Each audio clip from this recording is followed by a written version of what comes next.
The wasteland remembers its heroes differently than history does, and somewhere between the fading signal of old radio towers and the quiet hum of forgotten vaults, the stories of those who shaped this broken world still drift through the ruins.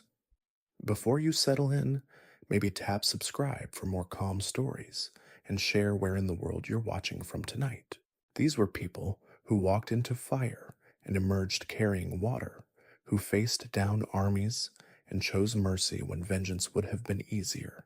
And tonight, we trace what became of them after the Brotherhood banners stopped waving and the crowds dispersed back into their settlement walls, following the quiet footsteps of legends into whatever peace or shadow finally claimed them. The first among them carried no title beyond the name of where they came from, and in 2161, 84 years after the bombs turned the world to ash and glass, a vault door opened onto a wasteland that had no memory of kindness. Vault 13 had been designed for isolation, one of the rare experiments that prioritized survival over the twisted curiosity that drove so many others. Its inhabitants lived beneath the earth in relative safety, sheltered from the radiation and chaos above, believing their sealed world would sustain them indefinitely. But even the most carefully engineered systems falter with time, and when the water purification chip began to fail, the vault faced a crisis that no protocol could resolve. The overseer, a figure of absolute authority within those steel walls, made a decision that would ripple through generations.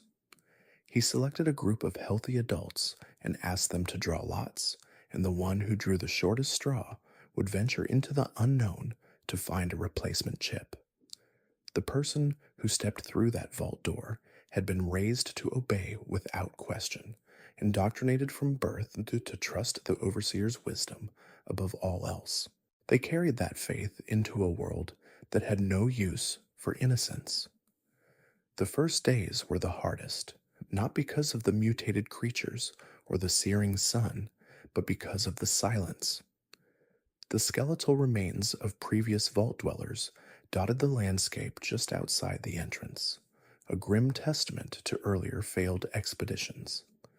These bones told stories that no one had survived to share, and the weight of their presence settled over the journey like a shadow that never lifted. Each step forward meant accepting that returning might not be possible, that the vault's safety was a memory rather than a promise. Survival in those early days came through small victories against overwhelming odds. Mutated creatures roamed the wastes, their forms twisted by radiation into something that retained only the vaguest memory of what they once were. The vault dweller fought them with weapons scavenged from ruins, learning the rhythm of combat through necessity rather than training. Each encounter taught new lessons about movement and timing, about when to stand ground and when retreat was the wiser choice. The wasteland offered no second chances, and those who hesitated too long or charged too recklessly became part of the landscape themselves, another set of bones for future travelers to wonder about. The overseer had provided one lead, a single thread of hope in the vast emptiness. Vault 15 might hold a replacement water chip, might offer salvation for the people waiting below in their sealed world. The vault dwellers set out toward that distant promise, following old maps and the faint memory of pre-war geography. The journey led through territories claimed by roving gangs and creatures that had adapted to this new world far better than humanity. The first week outside taught lessons that no vault training could have prepared them for. Water had to be carefully rationed because every source was potentially contaminated. Food came from cans older than the vault dweller themselves, their contents questionable but necessary. Sleep meant finding defensible positions and staying alert even while resting, because the wasteland never truly slept. The vault dweller learned to read the landscape in ways that would have seemed impossible during those first confused hours outside. Certain ruins offered better shelter than others, their structure intact enough to provide protection without being so obviously safe that others would already occupy them. The color of the soil indicated radiation levels, darker patches often marking where bombs had struck or where waste had pooled. The behavior of creatures gave warnings about what dangers lurked nearby, their movements following patterns that experience slowly revealed. These were survival skills, learned through observation and occasional painful mistakes, knowledge purchased through discomfort and near misses. The psychological transformation during those early weeks mattered as much as the practical skills acquired. The vault dweller had to unlearn the assumption that systems would protect them, that following rules guaranteed safety, that authority figures could be trusted to make decisions in their best interest. The wasteland operated on different principles entirely. Strength mattered more than protocol. Adaptability trumped adherence to doctrine. Trust had to be earned rather than automatically granted. This shift in worldview was subtle but profound, changing not just how the vault dweller acted, but how they understood the fundamental nature of existence. But before reaching Vault 15, another discovery changed everything. Shady Sands appeared on the horizon, a struggling desert community that had somehow managed to carve out a fragile existence in the harshness. It was the first sign that civilization had not completely died, that people still gathered together and tried to build something resembling a future. The settlement existed in the shadow of Brahmin pens and guard towers constructed from salvaged metal, its inhabitants moving with the practiced efficiency of people who had learned to waste neither time nor resources. Children played in the dusty streets under the watchful eyes of armed guards, their laughter a jarring reminder that life continued even in the ruins. The vault dweller approached cautiously, uncertain how wastelanders would respond to someone from a vault. Stories circulated in the wasteland about vault dwellers, some accurate and others wildly exaggerated. Some settlements welcomed them as sources of pre-war knowledge and uncorrupted genetics. Others viewed them with suspicion, seeing vault inhabitants as soft and useless, protected by steel walls while everyone else struggled to survive. Shady Sands proved to be the former, its founder Aradesh recognizing that the vault dweller represented an opportunity rather than a threat. The settlement's hospitality came with expectations, though, an unspoken understanding that help received must be balanced with help given. This was how wasteland communities functioned, through networks of reciprocal obligation rather than abstract principles of charity. The vault dweller learned this quickly, observing how every interaction carried weight beyond its immediate context. A favor granted created debt. A slight remembered became a grudge. Reputation mattered more than any formal credentials, because reputation was all anyone had to judge trustworthiness. The vault dweller began building their reputation through the kind of actions that Shady Sands valued, demonstrating competence and reliability through deed rather than word. The community faced its own struggles, and the vault dweller's arrival came at a crucial moment. Rad Scorpion caves nearby threatened the settlement, and raiders known as the Great Khans had kidnapped Tandi, the daughter of the settlement's founder. These problems demanded solutions that went beyond simple survival. The vault dweller cleared the caves, removing a threat that had haunted Shady Sands since its founding. Then came the rescue of Tandi, a mission that would echo through the decades in ways no one could have predicted at the time. She would later become the second president of the new California Republic, and the story of her rescue would be told and retold until it became legend, a founding myth for a nation that would bring order to the California wasteland. The vault dweller could not linger long in Shady Sands, though the warmth of human community tempted after the isolation of the vault and the loneliness of the wasteland.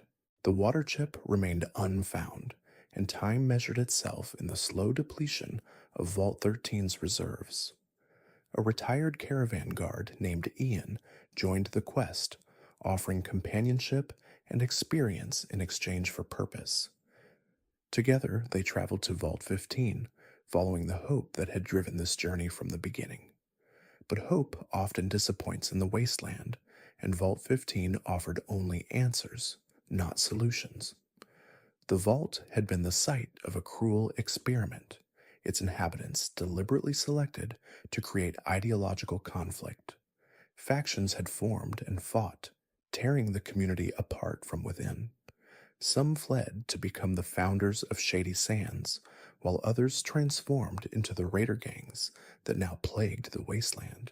The water purification system lay beyond reach, buried under collapsed passages that time and neglect had rendered impassable.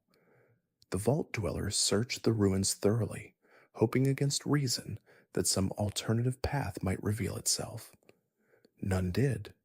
The journey had reached a dead end, and new leads would have to be found through other means. The search brought them to Junktown, a settlement built from the scraps of the old world and held together by the competing ambitions of its leaders. Mayor Killian Darkwater represented order and fairness, while Gizmo embodied the criminal element that thrived in places where law remained a suggestion rather than a guarantee. The Vault Dweller became entangled in their conflict, ultimately siding with the mayor and exposing Gizmo's plot to seize control. The outcome set Junktown on a more honest path, another small victory in a world that desperately needed them. It was in Junktown that Dogmeat joined the journey, a stray who recognized something in the Vault Dweller's leather jacket. The jacket resembled one worn by the dog's former owner, and that familiar scent created a bond that would endure through everything that followed. Dogmeat became more than a companion, more than protection against the dangers of travel. He represented loyalty in a world where trust had become a luxury few could afford.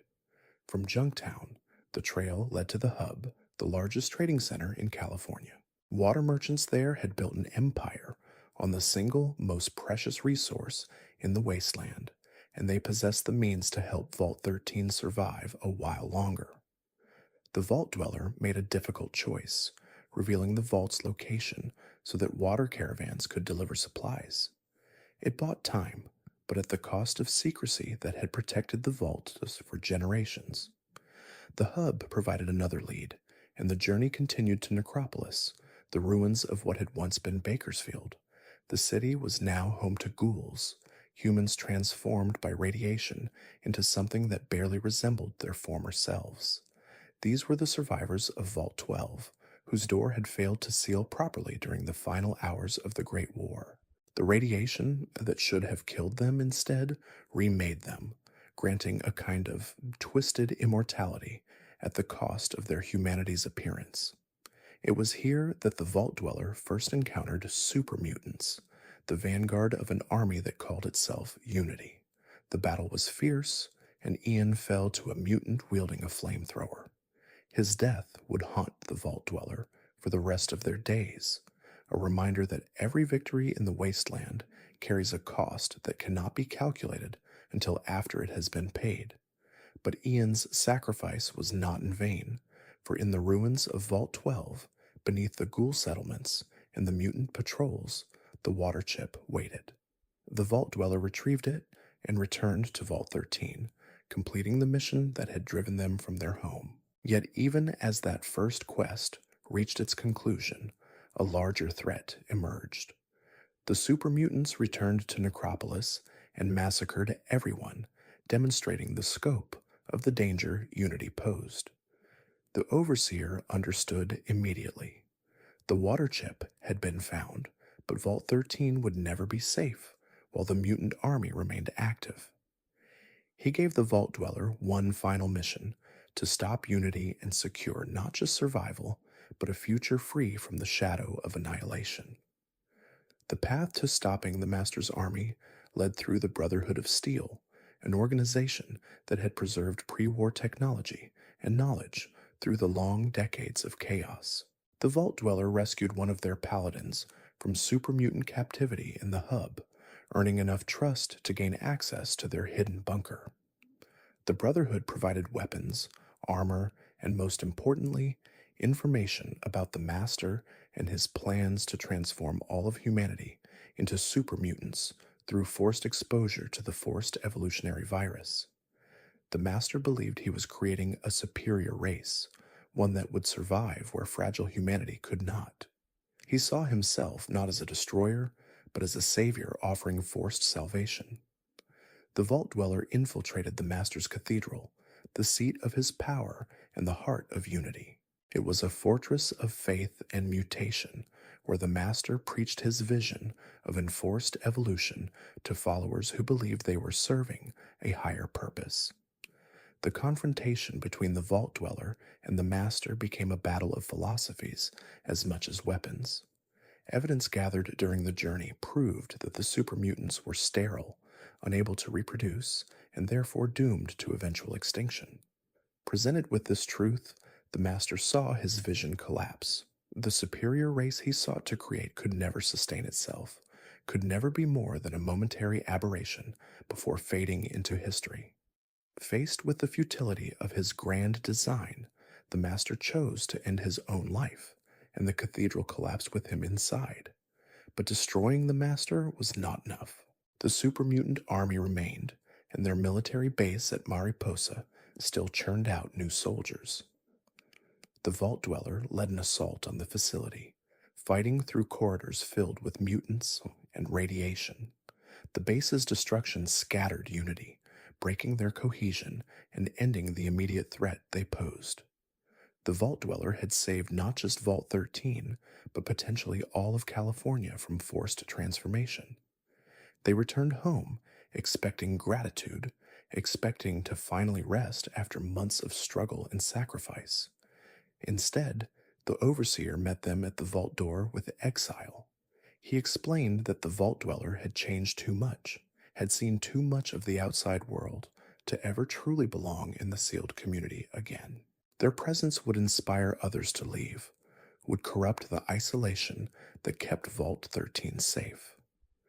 The exile was both cruel and pragmatic, a decision made for the collective at the expense of the individual.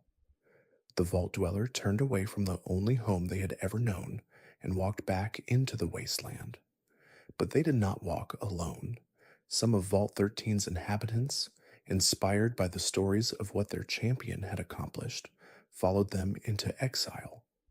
Together they founded a new community, Arroyo, built on the principles of adaptation rather than isolation. The Vault Dweller became known as the Elder, though their followers never forgot the vault suit they once wore. They took a spouse from among the tribes they encountered, and in 2208, their grandchild would be born. That child would grow to become another hero, another savior, though the Elder would not live to see those accomplishments. The years were kind in some ways and harsh in others. Arroyo struggled but survived, growing into a small but stable community. The Elder's health began to fail in 2162, just a year after founding the village. They lingered for decades, watching their grandchild grow, teaching them the stories of the wasteland and the lessons learned through hard-won experience. In 2241, the Elder finally passed, their body laid to rest in a tomb that became a sacred place for Arroyo. Their legacy lived on not in monuments or statues, but in the community they had built and the grandchild they had raised. When Arroyo faced its own crisis, when drought threatened to destroy everything the Elder had created, their grandchild would walk the same path into the wasteland, seeking salvation for their people, just as the Elder once had for Vault 13. The second great hero of the wasteland emerged from that same bloodline, chosen not by a lottery but by heritage and ability. Arroyo's survival depended on finding a Garden of Eden creation kit, a device that could restore life to the village's dying lands. The tribal elders selected the chosen one, the Elder's grandchild, for this impossible task. They carried the weight of their ancestors' legend, a burden that shaped every step of their journey. Growing up in Arroyo meant living always in the shadow of the Elder's accomplishments, hearing stories about the Vault Dweller who had saved California and founded their village. every tribal ritual, every lesson from the elders, every expectation placed upon the young ultimately connected back to that legacy. The chosen one's childhood differed fundamentally from the elder's vault upbringing. Where the elder had been raised in sterile corridors under artificial light, the chosen one grew up under open sky, learning to track animals and read weather patterns and understand the rhythms of the natural world. The tribe practiced traditions that blended pre war knowledge with post war adaptation, creating a culture that honored both technological understanding and spiritual connection to the land. This dual heritage gave the chosen one advantages that pure vault training or pure tribal knowledge could not match. They understood machines well enough to operate them, but valued community enough to use technology in service of collective welfare rather than individual gain. But the prophecy complicated everything. The temple of trials, the rite of passage that would prove the chosen one worthy of their quest, loomed over their adolescence like an approaching storm.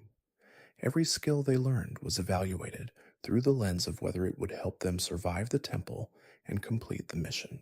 Every relationship developed carried the unspoken knowledge that the chosen one might leave and never return, that their destiny lay beyond Arroyo's borders.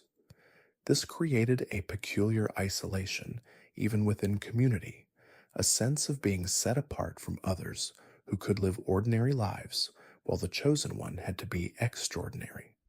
The pressure intensified when drought struck, and the village's survival became dependent on success in a quest that had seemed distant and abstract.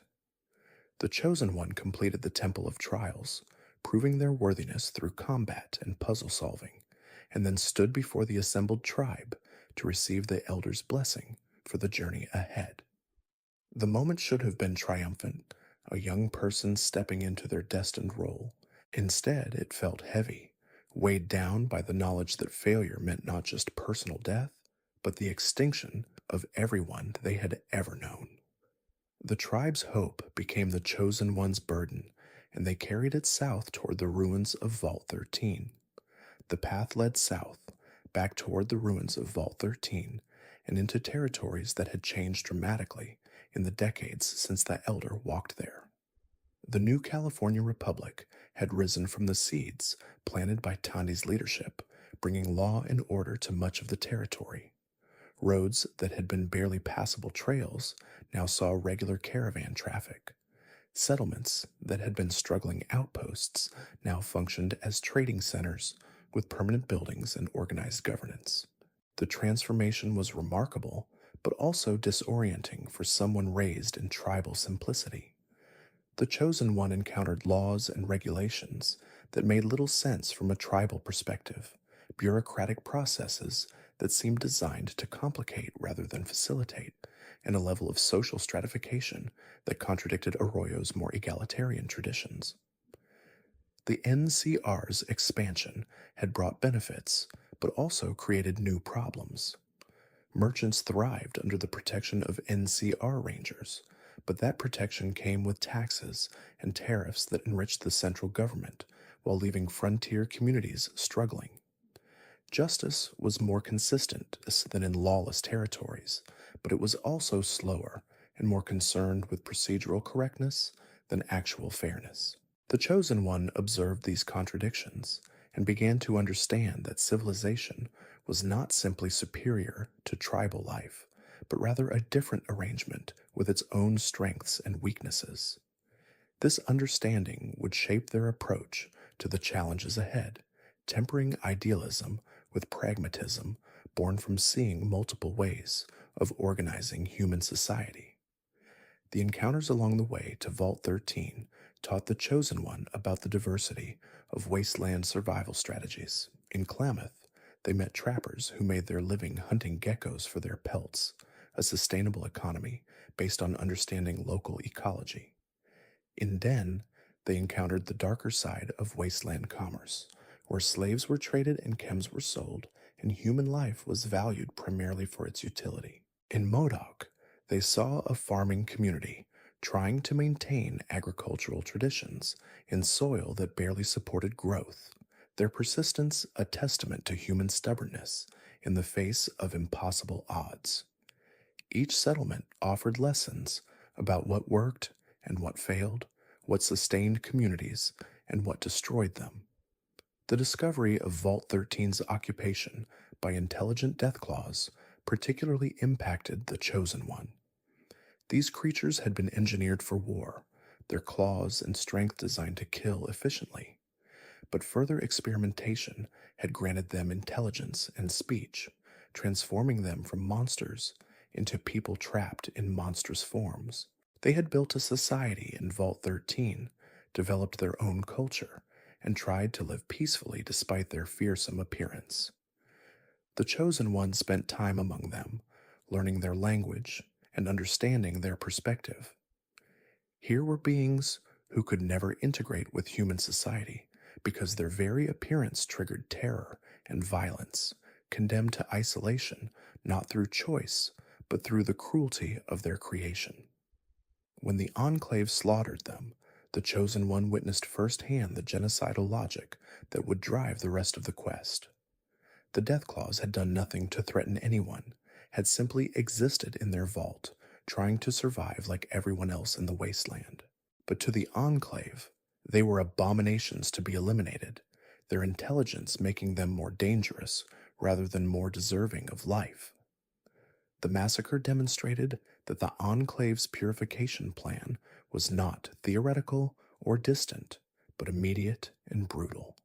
They would kill without hesitation or remorse anyone who failed to meet their narrow definition of acceptable humanity.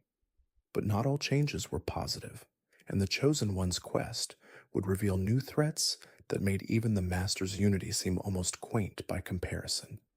The Enclave, remnants of the pre-war United States government, had survived the apocalypse in isolation and now sought to reclaim the wasteland through genocide. Their plan involved a modified strain of the FEV virus, one that would kill anyone whose DNA showed signs of mutation or radiation exposure. In their twisted logic, this would cleanse the wasteland and leave it ready for the pure humans of the Enclave to rebuild civilization. It was the Master's vision inverted, forced evolution replaced by forced extinction. The Chosen One's journey took them through familiar places, transformed by time into new locations that revealed the scope of the wasteland's recovery. Vault 13 had been rediscovered and occupied by intelligent deathclaws, creatures that had been genetically engineered for warfare and then granted sentience through further experimentation. The Enclave slaughtered them, demonstrating the ruthlessness of their purification campaign.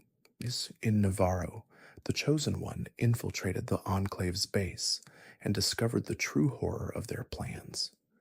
The modified FEV virus would be released into the jet streams, spreading across the wasteland and killing the vast majority of its inhabitants. The final confrontation took place on the Enclave's oil rig headquarters, a fortress isolated from the mainland and heavily defended. The Chosen One fought through elite soldiers in automated defenses, racing against time to prevent the virus's release. In the oil rig's depths, they encountered the Enclave's president and exposed the madness of the purification scheme. The facility's destruction scattered the Enclave, breaking their power and ending the immediate threat of continental genocide. The Chosen One returned to Arroyo with a GIEC, fulfilling their original quest even as they accomplished something far greater. The village survived and eventually merged with the inhabitants of Vault 13, creating a community that honored both the tribal ways and the Vault culture. The Chosen One's fate after these events remains largely unknown. They vanished from historical records, choosing obscurity over the kind of reluctant fame that had shadowed the Elder. Some stories suggest they continued to wander the wasteland, helping communities and fighting injustice wherever they found it. Others claim they settled into quiet leadership of the combined Arroyo and Vault 13 community, guiding its integration with the new California Republic. But the most persistent rumor, whispered in settlements across California, suggests that the chosen one simply walked away one day, seeking something they could never quite name. The wasteland has a way of claiming its heroes, not through death, but through transformation into something that no longer fits in the world they saved. Far to the east, in the ruins of the nation's capital, another story was unfolding. The capital wasteland had suffered more than most regions, its proximity to the centers of government and military power making it a primary target during the Great War. 2 centuries later, it remained a blasted hellscape where even the soil seemed poisoned beyond recovery. But hope persists in unexpected places, and Project Purity represented the dream of restoring clean water to the entire region. A scientist named James dedicated his life to this vision, working alongside his wife Catherine to transform the Jefferson Memorial into a massive water purification facility. Their work was interrupted by Catherine's death during the birth of their child, and James fled with the infant to Vault 101. The lone wanderer grew up in the vault, raised by their father, in a community that valued security over everything else. James never spoke of the world outside or his previous work, allowing his child to believe the vault was all that existed. The vault's routines structured daily life with comforting predictability. Morning classes taught mathematics and history. Afternoon sessions focused on practical skills like equipment maintenance, and evenings were spent in recreation or studying for the GOAT exam that would determine future occupation. The lone wanderer's childhood friends included Amata, the overseer's daughter who would later risk everything to help them escape, and Butch Deloria, whose bullying masked deeper insecurities about his own place in vault society. James participated in vault life while remaining somehow apart from it, his devotion to medicine keeping him busy, but also providing convenient excuse to avoid the social gatherings that bound other vault dwellers together. He taught his child about compassion and the importance of helping others, lessons that stood in contrast to the overseer's more authoritarian approach to vault governance. These differing philosophies created tension that the lone wanderer only partially understood at the time, observing conflicts between James and the overseer without grasping their full implications. Looking back later, it became clear that James had never truly settled into vault life, had always been planning his eventual return to Project Purity, even while raising his child in temporary safety. The GOAT exam represented a turning point, not just in determining occupation, but in revealing how completely the vault controlled individual destiny. Questions designed to assess personality and aptitude fed into an algorithm that assigned roles based on vault needs rather than personal preference. The lone wanderer might have dreamed of following James into medicine, but the vault might declare them better suited for maintenance or security. This systematized denial of agency created resentment among some vault dwellers, while others accepted it as necessary for collective survival. The lone wanderer fell somewhere between these extremes, understanding the reasoning while chafing against its constraints. When James left in 2277, the lone wanderer's world collapsed in ways that went beyond simple abandonment. The overseer's paranoid response transformed Vault 101 from safe haven to prison almost overnight. Guards who had been friendly became hostile. Friends were interrogated about the lone wanderer's knowledge of James's plans. Amata risked her father's wrath to provide warning and assistance, demonstrating loyalty that transcended the fear and suspicion suddenly permeating every interaction. The vault had always contained undercurrents of control and surveillance, but James's departure exposed how completely those systems could be weaponized against anyone deemed threatening to stability. The escape from Vault 101 forced the lone wanderer to make choices they had never been prepared for. Killing overseer's guards meant ending lives of people who had been part of the community, people whose only crime was following orders from authority they had been conditioned to obey. The moral weight of those deaths settled heavily, complicated by the fact that they were committed in self-defense and escape rather than malice. The vault door opening onto the capital wasteland represented both liberation and exile, freedom purchased through violence that could never be undone.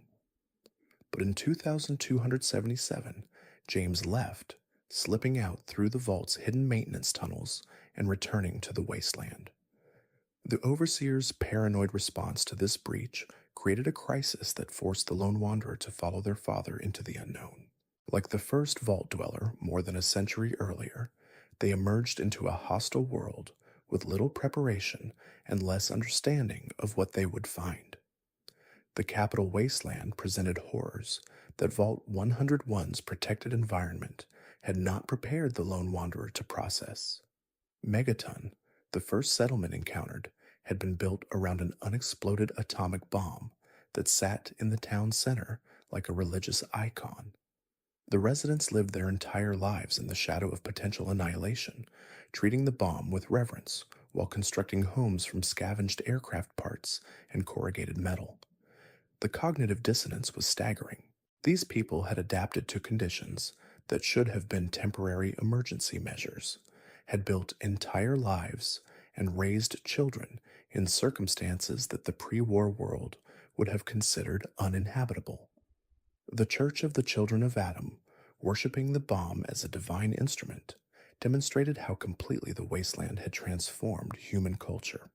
Their theology centered on atomic fire as cleansing and holy, radiation as a form of communion with the divine. The lone wanderer, raised on James's scientific rationalism and vault technical training, struggled to comprehend how people could worship the very thing that had destroyed civilization. Yet the church members were sincere in their faith, finding meaning and community in beliefs that gave structure to existence in the ruins.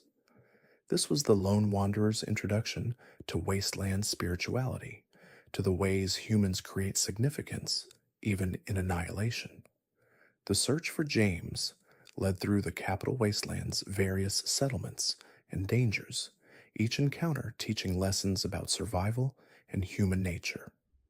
Rivet City, constructed in the rusted hull of an aircraft carrier permanently moored in the Potomac, represented the closest thing to organized civilization in the region.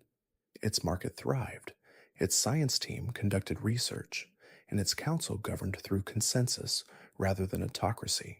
But even this relative success existed precariously, dependent on a single entrance that could be sealed against threats, vulnerable to any serious, organized assault.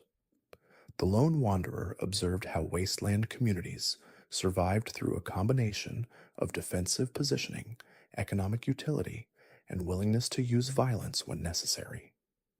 The encounters with super mutants revealed the capital wasteland's particular horrors. Unlike California's unity, which had been driven by the master's philosophical vision of forced evolution, DC's super mutants were created through cruder experimentation in Vault 87. They lacked the intelligence and purpose of their Western cousins, operating more on instinct and aggression than ideology. Their presence throughout downtown D.C. made entire sections of the city effectively uninhabitable, dead zones where only the heavily armed or desperate ventured. The lone wanderer learned to recognize their territories by the gore bags hanging from buildings and the screams of victims being dragged to transformation. Finding James at Project Purity should have been a joyful reunion, but the meeting was complicated by everything that had happened since his departure. James expressed pride in the lone wanderer's survival and horror at what they had endured escaping the vault. But he also immediately turned attention back to Project Purity, expecting his child to join the effort without processing the trauma of forced exile and weeks of wasteland survival. This pattern characterized their relationship, James's devotion to his work, sometimes overwhelming his attention to personal connection. The lone wanderer wanted to be angry, but found it difficult to sustain resentment against someone so genuinely dedicated to helping others, whose flaw was caring too much about humanity in abstract rather than too little. The quest for a Gek led deeper into the capital wasteland's darkest corners. Vault 87 had been designed to test the effects of modified FEV on human subjects, its experiment creating the super mutant population that now terrorized the region. The vault's interior was a nightmare of radiation and violence, its original purpose perverted into a factory producing monsters. The lone wanderer navigated this hell with growing understanding of how casually Vault Tech had experimented on people, how little the company had valued human life despite its stated mission of preservation. Each vault discovered told a story of cruelty dressed as science, and Vault 87 was among the worst. The search for James became a journey through the capital wasteland's various factions and settlements. Megaton, a town built around an unexploded atomic bomb, represented the strange resilience of wasteland communities. Rivet City, constructed within the rusted hull of an aircraft carrier, demonstrated how pre-war structures could be repurposed for survival. Through investigation and combat, through helping strangers and fighting off raiders, the lone wanderer traced their father's path to Project Purity. James had resumed his work, driven by the belief that clean water could transform the wasteland's future, but the Enclave, regrouped and rebuilt under new leadership, also saw the project's potential. The confrontation at Project Purity ended in tragedy. Colonel Autumn, the Enclave's military commander, demanded that James turn over control of the facility. James refused and triggered a radiation leak that flooded the control chamber, sacrificing himself to prevent the Enclave from weaponizing his life's work. The lone wanderer escaped and sought help from the Brotherhood of Steel, an organization that had journeyed east from California and established a new chapter in the capital wasteland. Elder Owen Lyons led this chapter, and unlike the isolationist Brotherhood of old, he believed in protecting the wasteland's inhabitants rather than simply hoarding technology. The Brotherhood provided both support and resources for the Lone Wanderer's mission to complete Project Purity and stop the Enclave.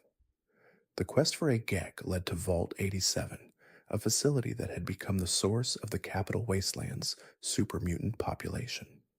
There, the Lone Wanderer befriended Fox, a super mutant who retained his intelligence and humanity despite his transformation.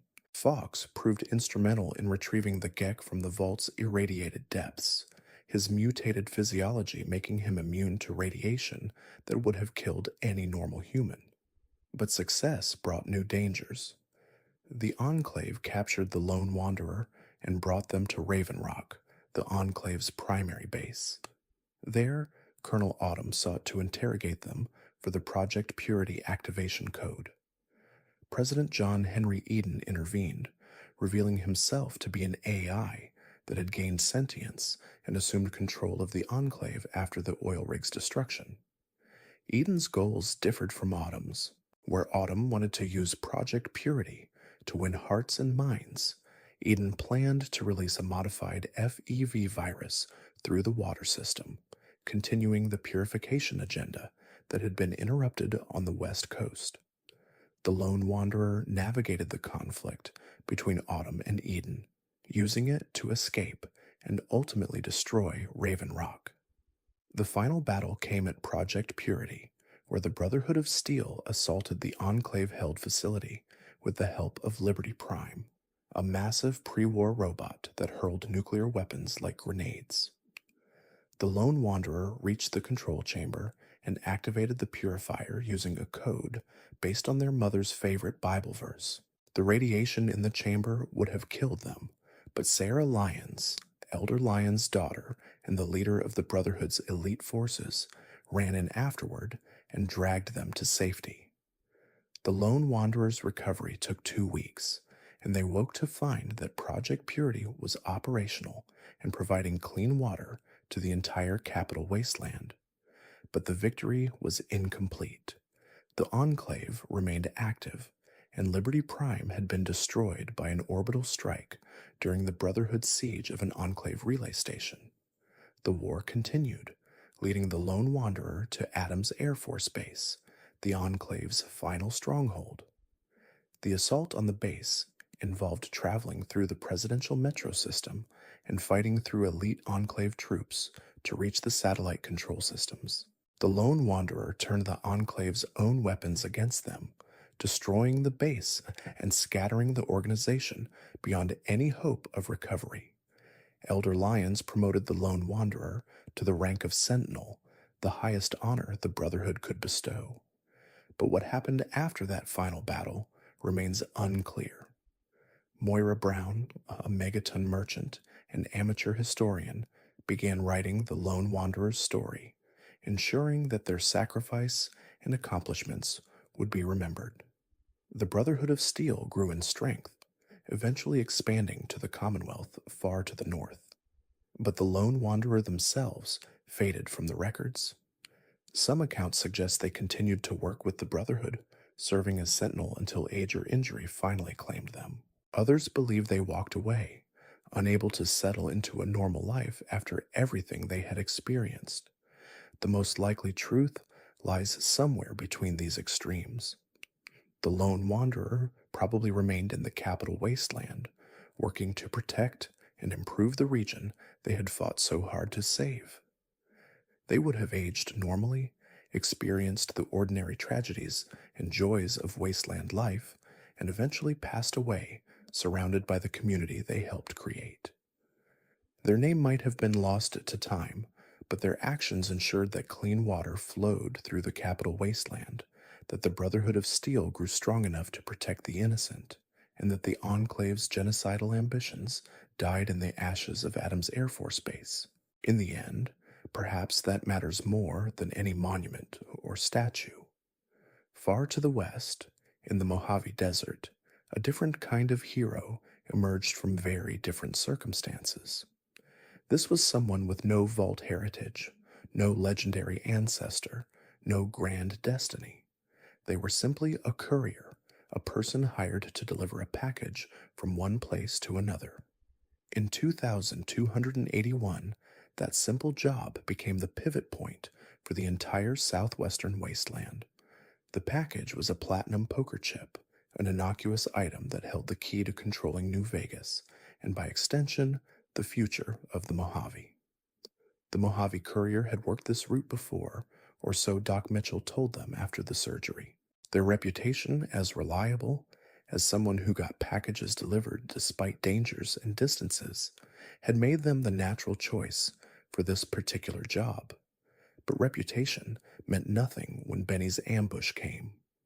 The attack happened at night on the road to New Vegas, in a location carefully chosen for its isolation and lack of witnesses. Benny arrived with several great cons as backup, their presence ensuring the courier could not fight or flee. The confrontation was brief and professional in its brutality.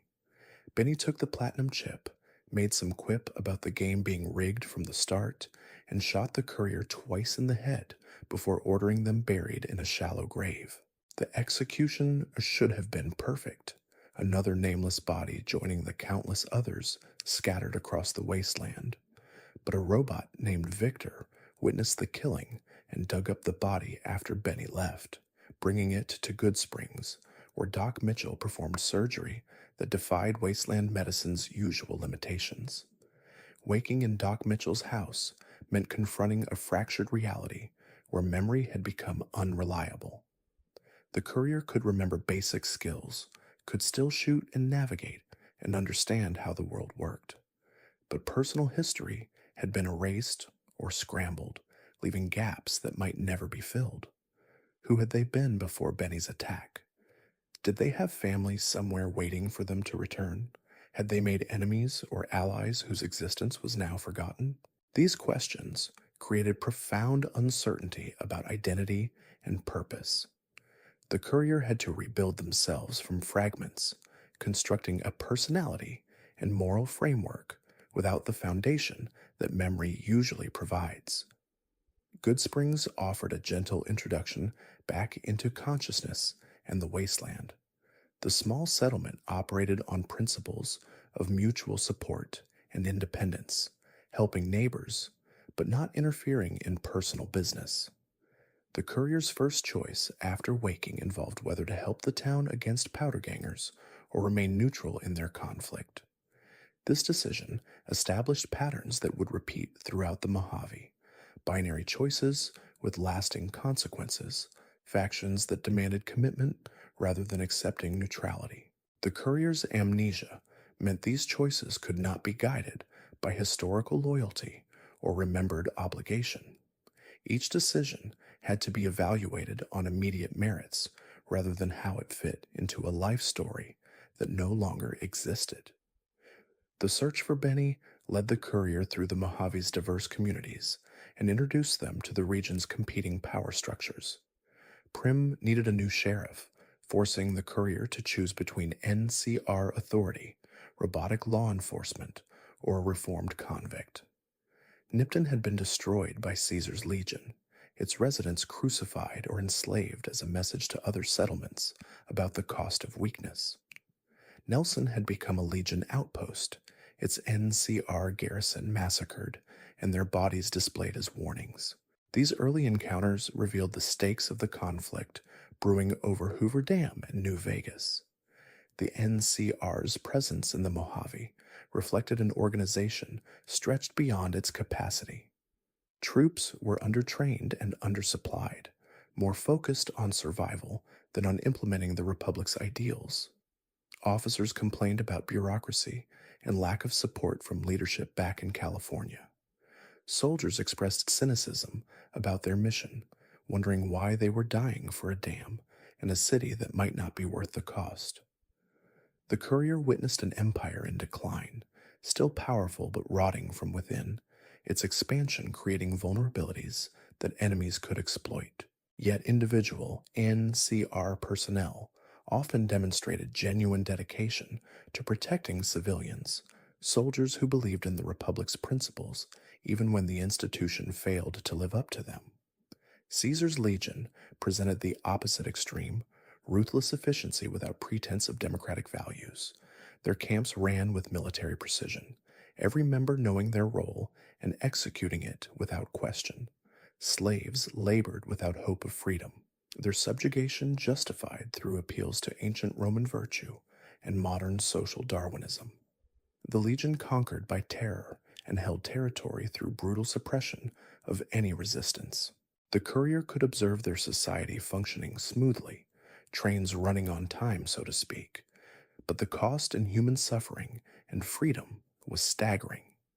Caesar himself proved surprisingly philosophical when finally encountered, justifying his methods through appeals to dialectical synthesis and the necessity of creative destruction. But philosophy could not erase the crucifixes or the broken slaves or the systematic elimination of anything that did not serve the legion's expansion. Mr. House represented a third path, autocracy tempered by enlightened self-interest. He had preserved New Vegas through calculated preparations before the Great War, anticipating the apocalypse and positioning himself to survive it. 2 centuries later, he governed the Strip through an army of Securitrons, maintaining order and extracting profit from vice and entertainment. His vision for humanity's future centered on technological advancement and rational planning, dismissing both the NCR's democratic chaos and the Legion's brutal primitivism as inadequate to the challenges of recovery. The courier could appreciate House's intelligence and long-term thinking while questioning whether any single individual should hold such absolute power. The option of independence emerged gradually as the courier gained influence and capabilities. Yes Man, a reprogrammed Securitron, offered assistance in seizing control of House's systems and establishing the courier as New Vegas's new ruler.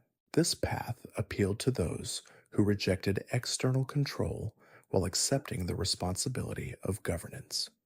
But independence was not inherently superior to the other options, merely different in its distribution of power and assumptions about legitimacy. An independent New Vegas, under the courier's control, could be benevolent or tyrannical, depending on choices made after securing power.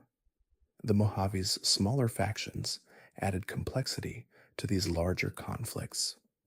The boomers at Nellis Air Force Base had isolated themselves from the wasteland, trusting only in artillery and mutual loyalty.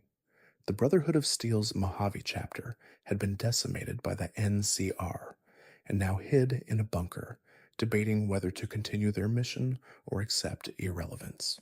The Great Khans struggled with their identity as a raider tribe in a region increasingly dominated by organized states. The followers of the apocalypse worked to educate and heal in Freeside, their idealism constantly tested by resource scarcity and violence. Each faction had legitimate grievances and genuine virtues, and the Courier's choices would determine which survived and which faded into history. A man named Benny, leader of the Chairman Gang and right-hand man to Mr. House, ambushed the Courier on the road to New Vegas. He shot them in the head twice and left them for dead in a shallow grave. But a local doctor named Doc Mitchell found the Courier and performed surgery that should have been impossible with wasteland resources.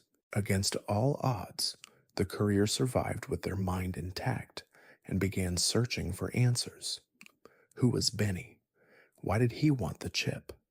And what made a simple delivery worth killing over?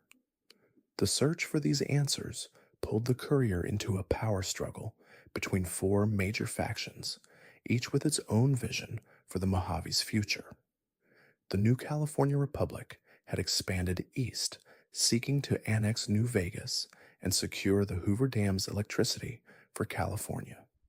Caesar's Legion, a brutal slaveholding army modeled on ancient Rome, marched west with the intention of conquering the dam and using it as a stepping stone for further expansion. Mr. House, a pre-war genius who had survived for over 2 centuries through advanced technology, controlled New Vegas and viewed both the NCR and Legion as threats to his vision of an independent city-state ruled by rational self-interest. And finally, there was the option of independence, of taking control of the Securitron army and the Hoover Dam for the Courier themselves or for the people of the Mojave, free from any external power. The Courier's choices shaped which of these futures would manifest, and no two Couriers walked exactly the same path. Some sided with the NCR, believing that for all its flaws, representative government offered the best hope for long-term stability. Others joined Caesar's Legion, either sharing their brutal philosophy or simply believing that efficiency and order mattered more than freedom or kindness.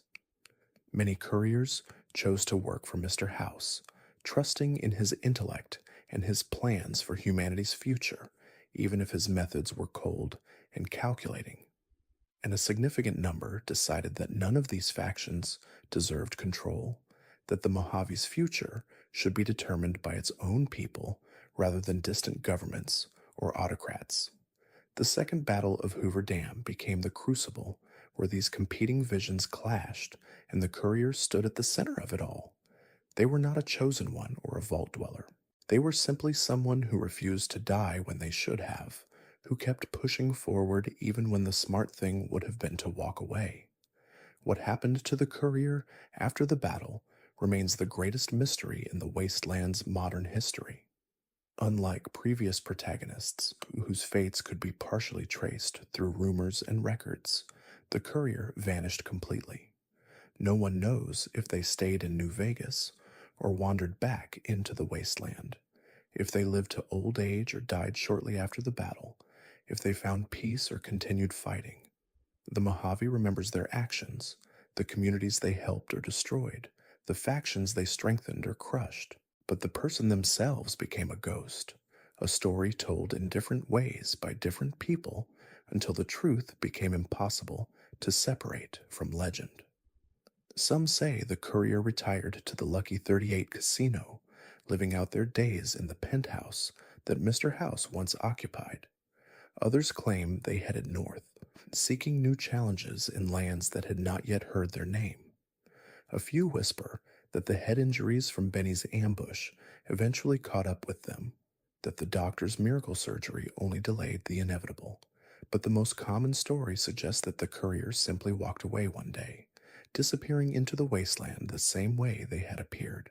In a sense, it is a fitting end for someone who was never supposed to be important, who stumbled into history by accident and changed it through sheer refusal to accept the role others tried to force upon them.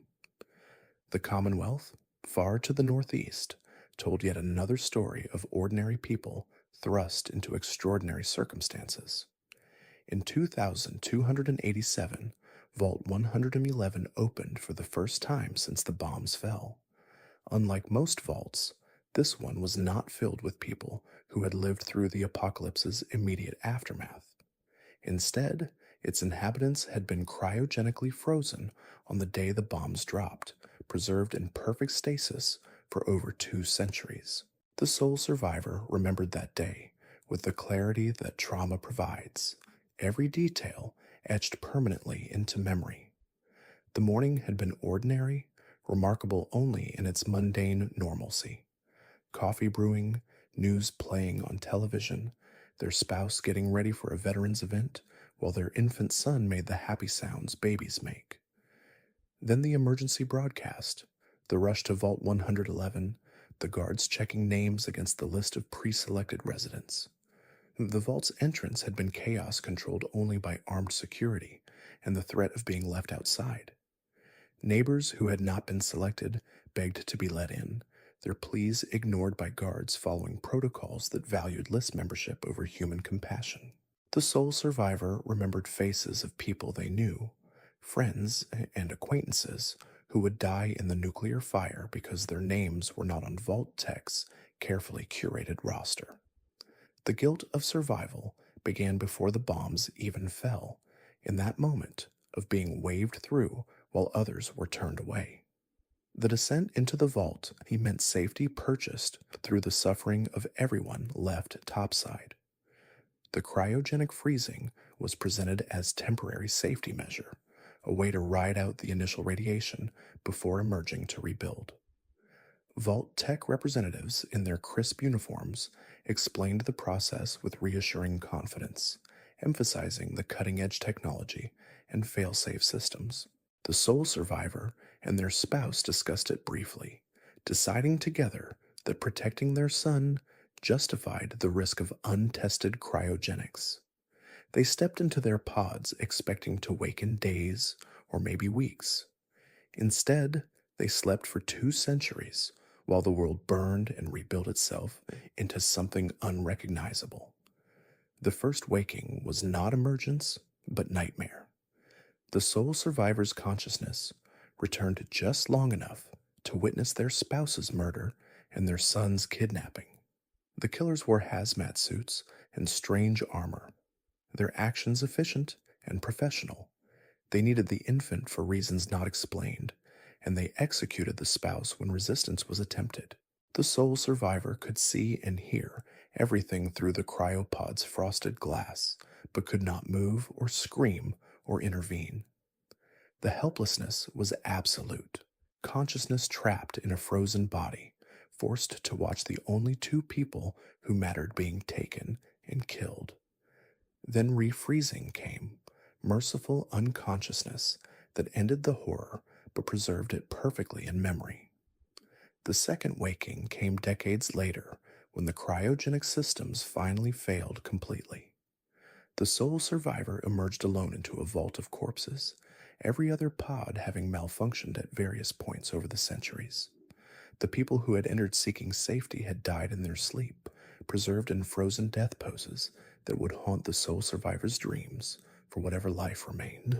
The vault had become a tomb, its promise of preservation fulfilled in the most literal and terrible way. The sole survivor climbed from the pod and searched desperately for their spouse and child, finding only the spouse's body still frozen in death and the son nowhere to be found. Emerging into the Commonwealth meant confronting displacement that went beyond simple culture shock. The sole survivor carried memories of a functional world, a reality where clean water came from taps and electricity was reliable and food was abundant. Every interaction with the Commonwealth's scarcity and violence emphasized how completely that world had been destroyed. Their pre war home in Sanctuary Hills stood as a ruin, its roof collapsed and walls crumbling, nature reclaiming what humanity had abandoned. The robot butler Codsworth still functioned after 2 centuries, his cheerful greeting in the ruins creating cognitive dissonance that bordered on surreal. He had waited for the family's return, maintaining the property as best he could, his programming unable to accept that the world he had been designed for no longer existed. The Commonwealth presented different challenges than other wasteland regions. The Institute's existence created paranoia that infected every community interaction. Anyone could be a synth infiltrator, replaced without warning and turned into a spy for the organization operating beneath the surface. This fear poisoned trust and made cooperation difficult, neighbors suspecting each other and settlements fracturing over accusations of synthetic replacement. The sole survivor encountered this paranoia repeatedly, people treating them with suspicion because they were unknown, because they asked too many questions, because they seemed too capable or too clean, or simply because paranoia needed targets. The Minutemen represented the Commonwealth's attempt at self-governance and mutual protection, but the organization had collapsed before the sole survivor emerged. Preston Garvey and a handful of survivors at the Museum of Freedom were all that remained of what had once been a genuine force for good. Their story was one of betrayal and overwhelming odds, settlements they protected turning against them, and enemies they fought proving too numerous to defeat. The sole survivor could help rebuild the Minutemen, or leave them to fade into irrelevance, another noble idea that failed because the Commonwealth was too broken to sustain it. Preston carried the weight of failure visibly, his guilt over losing so many people under his protection manifesting as desperate need to help every settlement that asked. The Brotherhood of Steel arrived in the Commonwealth with overwhelming force, their massive airship Pridwin dominating the sky over Boston. This was not the Lions chapter that had protected the capital wasteland, but a more traditionalist brotherhood under Elder Maxon's leadership. They viewed technology as something to be controlled rather than shared, saw synths as abominations to be destroyed, and approached the Commonwealth as a region to be secured rather than protected. Their methods were effective but brutal, their ideology appealing in its clarity while troubling in its implications. The sole survivor could appreciate their organization and discipline while questioning whether their approach would actually help the Commonwealth recover or simply impose new tyranny on the ruins of the old world. The railroad operated in secrecy, dedicated to freeing synths from Institute control and helping them escape to new lives. They saw synthetic humans as people deserving rights rather than property to be owned, a position that put them in direct conflict with the Institute and made them targets for Brotherhood persecution. The organization functioned through cells and dead drops and carefully guarded safe houses, their paranoia justified by the very real threat of Institute infiltration and Brotherhood assault. The sole survivor could sympathize with their cause while recognizing that their methods were unsustainable, that they were fighting a defensive war of gradual attrition against enemies with superior resources. And beneath it all, the Institute represented the Commonwealth's accumulated pre-war knowledge and technological capability preserved and developed over 2 centuries. They operated from a sealed underground facility, their society ordered and clean and seemingly utopian compared to the surface's squalor. But that order came at terrible cost. Synths created and enslaved to serve human masters, surface communities destabilized to prevent any organized resistance, and a philosophy that dismissed wasteland inhabitants as too damaged and too barbaric to be worth saving. The Institute believed itself to be humanity's best hope, preserving knowledge and capabilities that would otherwise be lost, but their methods involved casual cruelty and exploitation that undermined any claim to moral superiority. The sole survivor woke to find their spouse murdered and their infant son kidnapped by people who called themselves the Institute. The vault's other inhabitants remained frozen, and attempts to wake them failed, leaving the sole survivor as the only person alive in that underground tomb. Emerging into the Commonwealth wasteland meant confronting a world that had moved on without them. Every familiar landmark had been transformed or destroyed. The communities they once knew were gone, replaced by settlements struggling to survive amid supermutants, raiders, and the constant threat of Institute synth infiltration. The search for their son drove the sole survivor forward, leading them through the ruins of Boston and into contact with the Commonwealth's major factions. The Minutemen represented the ideal of citizen soldiers protecting their communities, though their organization had collapsed before the sole survivor arrived.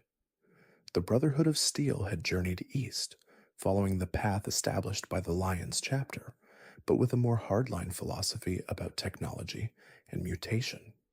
The railroad worked in secret to free synthetic humans from Institute control, believing that sentience deserved freedom, regardless of whether it arose from biology or engineering.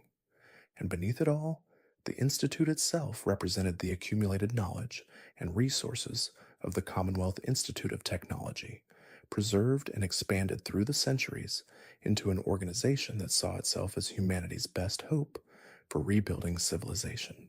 The sole survivor's investigation eventually led them to the Institute, and the revelation there shattered everything. Their son had been taken as an infant, but 60 years had passed in stasis. He had grown to adulthood and middle age, becoming father, the director of the Institute, and the architect of its policies. The reunion was not the joyful restoration of a family, but a confrontation between wildly different philosophies about humanity's future. Father believed the surface was beyond saving, that the Institute's underground refuge represented the only viable path forward. The sole survivor had to choose whether to accept this vision and join the Institute, or to work with the surface factions to destroy the organization that their son led. There was no right answer, no path that did not involve betrayal or loss. Some sole survivors sided with their son, reasoning that family loyalty trumped ideological differences. Others could not forgive the Institute's casual cruelty toward synths and surface dwellers, could not accept Father's utilitarian calculus that justified countless deaths in the name of long-term survival. The final confrontation, regardless of which faction the sole survivor chose, reshaped the Commonwealth. The Institute might be destroyed, its underground facility collapsed, and its synth production ended forever. Or it might emerge victorious, eliminating the railroad and the Brotherhood while continuing its experiments beneath the surface. The Minutemen might be rebuilt into a genuine force for protecting settlements, or they might fade back into irrelevance. The outcome depended entirely on the sole survivor's choices, on which vision of the future they decided to fight for. What became of the sole survivor after these events remains unclear. They were older than most other protagonists when their story began, already an adult with a spouse and child on the day the bombs fell. The years spent frozen did not age them, but the stress and trauma of the wasteland took their toll. Some imagined them settling down in one of the Commonwealth's communities, perhaps Sanctuary Hills, where their old home stood, trying to build something resembling the life that was stolen from them. Others picture them continuing to wander, unable to find peace in a world so different from the one they knew. The most poignant possibility is that the sole survivor spent their remaining years trying to reconcile the past with the present, mourning the spouse they lost and the son they found only to lose again in a different way.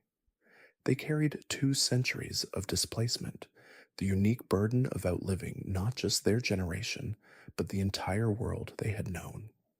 Every street corner held memories of a life that had been vaporized while they slept. Every new relationship formed in the wasteland existed under the shadow of everything and everyone they had lost. In the end, Perhaps the sole survivor found a kind of peace in accepting that they could never go back, only forward into a future that bore little resemblance to the past they mourned. The Wasteland's most recent hero emerged from the most unusual circumstances yet. Vault 76 was a control vault, one designed to function exactly as advertised without secret experiments or hidden agendas. Its purpose was to open exactly 25 years after the Great War, releasing its inhabitants to rebuild America. In 2102, that day arrived, and the residents of Vault 76 emerged into the Appalachian wasteland. Unlike previous protagonists who ventured out alone or in small groups, these vault dwellers left together, a community, rather than isolated individuals. They were not searching for water chips or hunting kidnappers. They were attempting to fulfill the vault's stated mission to reclaim the wasteland and begin reconstruction. But the Appalachian wasteland proved far more dangerous than anyone anticipated. The scorched plague had infected huge portions of the population, transforming people and creatures into carriers of an entity that sought only to spread. Automated defense systems left over from the war continued operating, attacking anything that moved without discrimination between friend and foe. The Free States, survivalists who had rejected government authority even before the bombs fell, had left behind fortifications and weapons, but no living people to use them. And perhaps most chilling, the complete absence of human NPCs in the early wasteland meant that every person the vault dwellers encountered was either another player or a corpse with a story to tell through holotapes and terminal entries. The residents of Vault 76 worked together and separately to complete various missions left behind by Appalachia's former inhabitants. They tracked down the fate of the Responders, an organization that had tried to help survivors in the immediate aftermath of the war. They investigated what happened to the Free States and the Brotherhood of Steel chapter that had operated in the region. They fought back the scorched threat and eventually launched nuclear missiles at the fissure sites where the scorch beasts emerged. Unlike previous protagonists, whose stories had clear beginnings and ends, the Vault 76 dweller's tale was collaborative and ongoing, more of a shared experience than a singular narrative. What happened to these dwellers individually remains impossible to track. Some might have died in the dangerous wasteland, victims of the scorched, or radiation, or simple bad luck. Others potentially left Appalachia, traveling to other regions once they had completed their initial mission. The most likely scenario is that many remained, continuing to build and defend the settlements they had established, slowly transforming the Appalachian wasteland into something that resembled the civilization the vault had promised to restore. They were not singular heroes like the Vault Dweller or the Chosen One. They were ordinary people trying to do an extraordinary thing, to rebuild a world from ashes while fighting off threats that would have destroyed them if they had faced them alone. The Brotherhood of Steel chapter that operated in Appalachia before the vault opened had its own tragic story.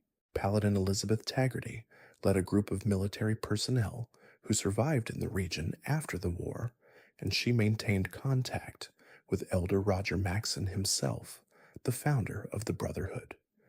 They followed his orders, defended civilians, and tried to maintain some semblance of military order in the chaos. But the scorched plague overwhelmed them. One by one, Brotherhood members fell to the infection or died fighting it, until Taggarty herself became the last. She recorded a final message, expressing pride in what her chapter had accomplished and hope that someone would continue their work. When the Vault 76 dwellers found these messages, they had the option to take up the Brotherhood's mission, to rebuild the organization and carry its ideals forward. This pattern repeats throughout the Wasteland's history. Heroes emerge when they are needed, accomplish incredible things, and then fade from prominence. Some die young, their stories cut short by violence or radiation or illness. Others live to old age but disappear from historical records, choosing obscurity over fame. The wasteland does not build monuments to its saviors the way the old world did. It simply continues, incorporating their achievements into the fabric of daily survival until the person and the deed become inseparable and both become legend. The Vault Dweller's exile led to Arroyo's founding. The Chosen One's journey ended the Enclave's first attempt at genocide. The Lone Wanderer gave the capital wasteland clean water. The Courier shaped the Mojave's political future. The sole survivor determined whether the Institute would lead or fall. And the 76ers began the slow process of reclaiming Appalachia. Each of these individuals came from different circumstances and faced different challenges. The Vault Dweller knew nothing of the wasteland but learned quickly through necessity. The Chosen One grew up in a tribal village and had to adapt to both high technology and political intrigue. The Lone Wanderer spent most of their life in a vault and emerged to find a father's legacy that became their own burden. The Courier had no special background at all, just incredibly bad luck that became incredibly good fortune. The sole survivor carried memories of the old world that made the new one even harder to bear, and the 76ers worked as a community rather than individuals, redefining what it meant to be a wasteland hero.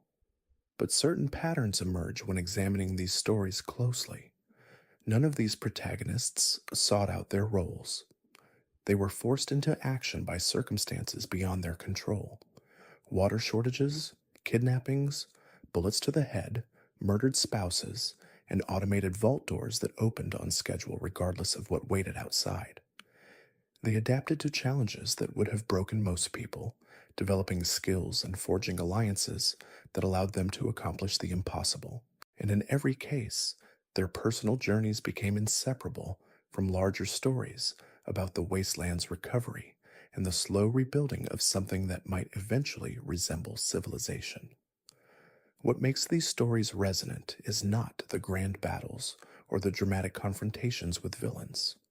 It is the small moments in between, the decisions made when no one was watching and nothing was at stake except personal integrity. The Vault Dweller could have abandoned Shady Sands to its problems and focused solely on the water chip. They chose to help instead. The Chosen One could have taken the easy path, siding with the Enclave and saving only Arroyo while condemning the rest of the wasteland. They chose defiance instead. The Lone Wanderer could have walked away from Project Purity after their father's death, leaving the Brotherhood and the Enclave to fight over it. They chose to complete what their father started. The Courier could have fled the Mojave after recovering from Benny's ambush, putting as much distance as possible between themselves and the chaos of competing factions. They chose to stay and shape the outcome. The sole survivor could have retreated into grief and nostalgia, unable to function in a world so different from the one they remembered. They chose to engage with the Commonwealth and try to make it better. The 76ers could have sealed themselves back in the vault when they discovered how dangerous Appalachia had become. They chose to push forward with their mission. These choices, made in small moments without fanfare or audience, defined these people more than their legendary deeds. If you're still awake halfway through, maybe subscribe before you drift off, and tell me what time it is where you're watching from. The Wasteland's oral traditions preserve fragments of these stories, though details become distorted through repeated tellings. In NCR territories, children learn about the Vault Dweller as a mythical figure who walked out of the earth and saved the desert from monsters. The truth was messier and more human, but legends simplify because simple stories endure. In the capital wasteland, Project Purity stands as a monument to the Lone Wanderer's sacrifice, though most people who drink the clean water never learn the name of the person who made it possible. In New Vegas, the Second Battle of Hoover Dam is remembered differently depending on which faction controls the telling, and the Courier's role shifts to fit whatever narrative serves the current power structure. The Commonwealth's records of the Institute War vary wildly depending on which faction survived. If the Institute won, official histories portray the sole survivor as a loyal agent who helped eliminate surface threats. If the Institute fell, they become the hero who destroyed a tyrannical organization. The truth exists somewhere in the complicated middle, but truth often loses to narrative convenience when enough time passes. And in Appalachia, the 76ers' stories blend together until individual accomplishments become attributed to the group as a whole, a collective legend of vault dwellers who tamed a hostile wasteland through cooperation and determination. Perhaps the most fascinating aspect of these protagonists is how they dealt with the aftermath of their greatest victories. Success in the wasteland rarely brings the peace that people imagine during their struggles.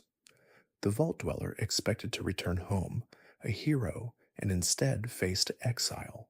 The chosen one saved two communities, but lost the individual identity that had defined them before becoming a legend. The lone wanderer watched Sarah Lyons die young, not in combat, but from the long-term effects of radiation exposure during her many battles. The Courier had to live with the consequences of choosing one faction over others, knowing that thousands suffered because of decisions made during the chaos of the second battle. The sole survivor faced perhaps the cruelest aftermath, having to process the death or betrayal of their own son, depending on which path they chose. Victory never meant simple happiness. It meant survival, the continuation of struggle in a slightly different form, and the burden of knowing that things could have gone differently if different choices had been made. The wasteland does not offer closure. It offers only the next crisis, the next decision, the next impossible situation that requires someone to step forward when everyone else has given up. The question of what happened to every protagonist in Fallout ultimately becomes a question about what happens to any of us after our most defining moments pass. Do we become the stories others tell about us? Do we fade into comfortable obscurity? Do we keep fighting until something finally kills us? Or do we find some middle path, some way to be both the person we were and the person we became? The Wasteland's heroes probably struggled with these questions just as much as they struggled with super mutants and political intrigue. They were people first and legend second, even if history remembers them in reverse. Some comfort exists in knowing that their actions mattered beyond their individual lives. The Vault Dweller's exile created Arroyo, which merged with Vault 13 and helped stabilize the region. The Chosen One's defeat of the Enclave prevented genocide and allowed the NCR to continue expanding. The Lone Wanderer's activation of Project Purity transformed the Capital Wasteland's ecology, making long-term settlement and farming possible where before only scavenging could sustain life. The Courier's choices at Hoover Dam shaped whether the Mojave would be independent, part of the NCR, consumed by the Legion, or ruled by Mr. House's vision of enlightened autocracy. The sole survivor's decision about the Institute determined whether synthetic humans would continue being created and whether the Commonwealth would have access to advanced technology or would have to rebuild from scratch. And the 76ers' work in Appalachia laid groundwork for future communities, clearing out threats and establishing infrastructure that others could build upon. These were not temporary victories that evaporated when the hero walked away. They were structural changes that redirected the wasteland's trajectory, creating new possibilities that had not existed before. Yet for all their importance, these protagonists remain fundamentally unknowable to us. We can trace their actions through records and stories, but their internal lives, their doubts and fears and small joys, those remain locked away. Did the Vault Dweller regret the exile even while building Arroyo? Did the Chosen One miss the simplicity of tribal life before the weight of prophecy descended? Did the Lone Wanderer find peace after the Enclave fell, or did they spend their remaining years haunted by their father's death and the choices they made in the control chamber? Did the courier laugh at the absurdity of their survival and subsequent importance, or did they take it all with grim seriousness? Did the sole survivor ever stop mourning the world they lost, or did they eventually accept that the present, however strange, deserved their full attention? And did the 76ers maintain the optimism that Vault 76 had instilled in them, or did Appalachia's dangers gradually erode that hope into simple determination? These questions have no answers, and perhaps that is appropriate. Heroes should retain some mystery, some core of privacy that remains theirs alone. The wasteland continues its slow recovery, and new heroes undoubtedly emerge to face challenges we have not yet documented. The pattern will repeat because it must. Crisis creates the need for exceptional individuals, and sometimes those individuals appear. They accomplish incredible things, change the course of history, and then fade from view. Future historians will wonder about them the same way we wonder about the Vault Dweller and the Chosen One and all the others. They will piece together fragmentary evidence, interview the few people who remember, and construct narratives that capture some truth but miss the full complexity of lived experience. This is not a flaw in how we remember. It is simply an acknowledgement that some things cannot be preserved, that the full weight of a person's existence cannot be compressed into stories and dates. The Vault Dweller was more than the person who saved Vault 13 and defeated the Master. The Chosen One was more than the Elder's grandchild who destroyed the Enclave. The Lone Wanderer was more than James's child who activated Project Purity. The Courier was more than the survivor who shaped the Mojave. The sole survivor was more than the parent searching for their son. And the 76ers were more than vault dwellers reclaiming Appalachia. They were people with private thoughts and mundane concerns, with relationships that mattered more to them than any grand mission. They probably worried about finding enough clean water, about repairing damaged equipment, about whether the people they cared about would survive another day. They probably experienced moments of joy that had nothing to do with their legendary status, laughing at jokes or watching sunsets or simply resting after a long day. These small, human moments defined their lives more than the battles that defined their legacies. The wasteland does not care about our need for complete narratives. It simply continues, indifferent to whether we can track every protagonist to their final rest or whether they disappear into the vast anonymity of the wastes. Perhaps that indifference is itself important.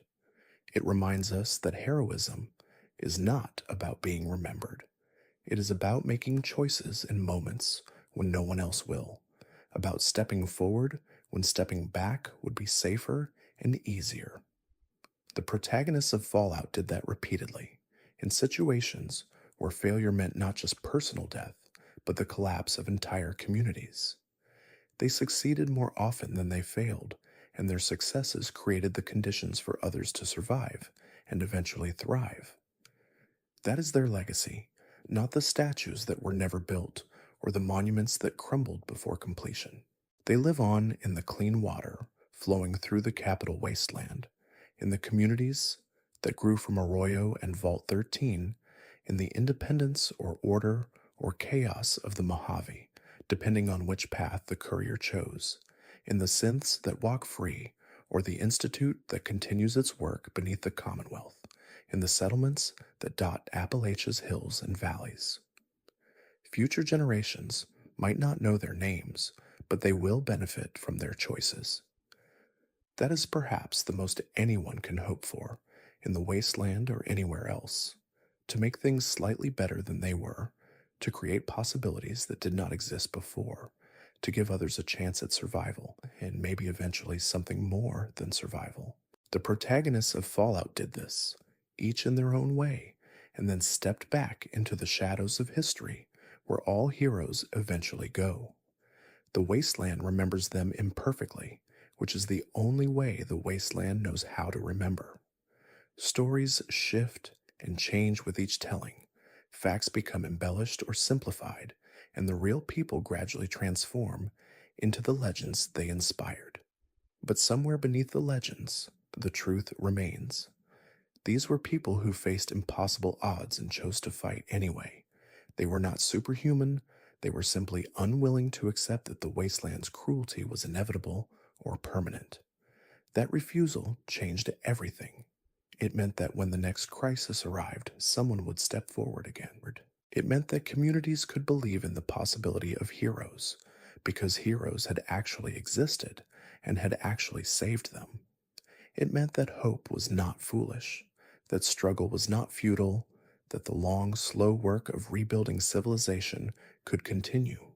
The protagonists of Fallout did not save the world. They saved small parts of it, and those parts became foundations for others to build upon. The Vault Dweller's exile created Arroyo. Arroyo produced the Chosen One. The Chosen One preserved the NCR, which expanded to the Mojave and came into conflict with the Legion. That conflict required the Courier's intervention, and their choices shaped whether the NCR's expansion continued or faltered. Meanwhile, the East Coast developed its own trajectory. The Lone Wanderer's activation of Project Purity strengthened the Brotherhood of Steel, which eventually journeyed to the Commonwealth. The sole survivor's choices about the Institute determined whether that strengthened Brotherhood would dominate the region or fall to a stronger faction. And throughout it all, smaller stories unfolded. The 76ers in Appalachia, the residents of the pit fighting against radiation and oppression, the people of Far Harbor navigating the tensions between their community and the synth refuge of Acadia, the vault dwellers of Vault 7060 struggling against an overprotective overseer. Every region has its heroes, even if their stories are not documented as thoroughly as the major protagonists. Every community has someone who stood up when standing up mattered. The wasteland is defined as much by these small acts of courage as by the grand gestures that make it into history books. The scavenger who shares food with strangers, even though supplies are tight. The doctor who treats patients, regardless of their ability to pay. The guard who maintains watch through a dangerous night so others can sleep safely. These people are heroes too, in their own quiet ways, and their accumulation of small good deeds creates the foundation upon which the legendary heroes build. Perhaps this is the real answer to what happened to every protagonist in Fallout. They became part of the Wasteland's ongoing story, their individual narratives blending into the larger tale of humanity's stubborn refusal to surrender to extinction. They achieved what they set out to do, paid whatever price that achievement demanded, and then either settled into some form of peace or continued struggling until age or injury or simple exhaustion finally claimed them. In the end, they were people who did extraordinary things, but remained fundamentally human, subject to the same frailties and needs as everyone else. The wasteland does not offer fairy tale endings where heroes ride off into sunsets and live happily ever after. It offers survival, the chance to see tomorrow, the possibility that tomorrow might be slightly better than today. That is the victory the protagonists won for themselves and for the communities they protected. So it is a smaller, quieter kind of triumph than the old world stories would have recognized. But it matters just as much, perhaps more, because it acknowledges the reality of the wasteland while refusing to accept that reality as permanent. These heroes changed things, not everything, not all at once, not even close to completely. But they created openings where before there had been only walls. They proved that individual action could matter even in a world that seemed designed to crush individual agency. They showed that courage was not the absence of fear, but the decision to act despite fear. And in doing so, they became part of a tradition that stretches back to the first vault dweller who stepped through that door in 2161 and forward to whatever heroes will emerge from tomorrow's crises. The wasteland will keep testing humanity, keep creating situations that require someone to step forward, keep offering impossible choices that demand answers anyway. And based on the pattern established by the protagonists we have documented, someone will step forward. They might come from vaults or tribal villages, or trading caravans, or simply the ruins where they were born. They might be prepared or completely unprepared, willing or reluctant, confident or terrified. But they will make the attempt, and sometimes they will succeed, and their success will create conditions for the next person to try. This is how the wasteland heals, not through grand plans or sweeping transformations, but through accumulated small victories that slowly shift the balance from survival towards something that might eventually deserve to be called living. The protagonists of Fallout were essential parts of that process, links in a chain that extends backward to the bombs falling and forward to some distant future where perhaps the wasteland will no longer need heroes because it will no longer be a wasteland. Until that day arrives, if it ever does, the stories endure. The vault dweller who walked into the unknown and found both salvation and exile. The chosen one who fulfilled prophecy and then disappeared into the very mystery they embodied. The lone wanderer who gave their father's dream to the wasteland and then faded from history. The courier who survived the unsurvivable and changed everything through sheer stubbornness. The sole survivor who bridged 2 centuries and chose the future over the past. The 76ers who worked together to tame Appalachia. Each of these stories incomplete, each of these people unknowable in their full complexity, but each of them essential to understanding how the wasteland survived its own creation. They were not perfect, they made mistakes, chose wrongly, caused unintended harm, and sometimes accomplished victory only to realize it felt hollow. They were human in all the ways that matter, and perhaps that is the most important thing to remember about them. They were not mythical figures descended from legend. They were people like anyone else who found themselves in situations that demanded more than most people have to give, and they gave it anyway, whatever the cost, because someone had to, and they were the ones who were there. The wasteland continues. Communities rise and fall. New factions form while old ones collapse or transform. Technology is rediscovered, lost, and sometimes rediscovered again. The slow work of rebuilding continues, interrupted by disasters and accelerated by rare moments of breakthrough. And through it all, the pattern repeats. Crisis emerges. Someone steps forward. The situation resolves, for better or worse. The person fades. The wasteland remembers imperfectly. The story becomes legend. And somewhere, in some settlement, or vault, or ruin, another person grows up hearing these legends and wondering if they would have the courage to act if their turn came. Most will never find out. Most will live ordinary lives by wasteland standards, struggling to survive and protect those they care about, but never facing the kind of world-altering choices that defined the protagonists. That is a blessing, not a curse.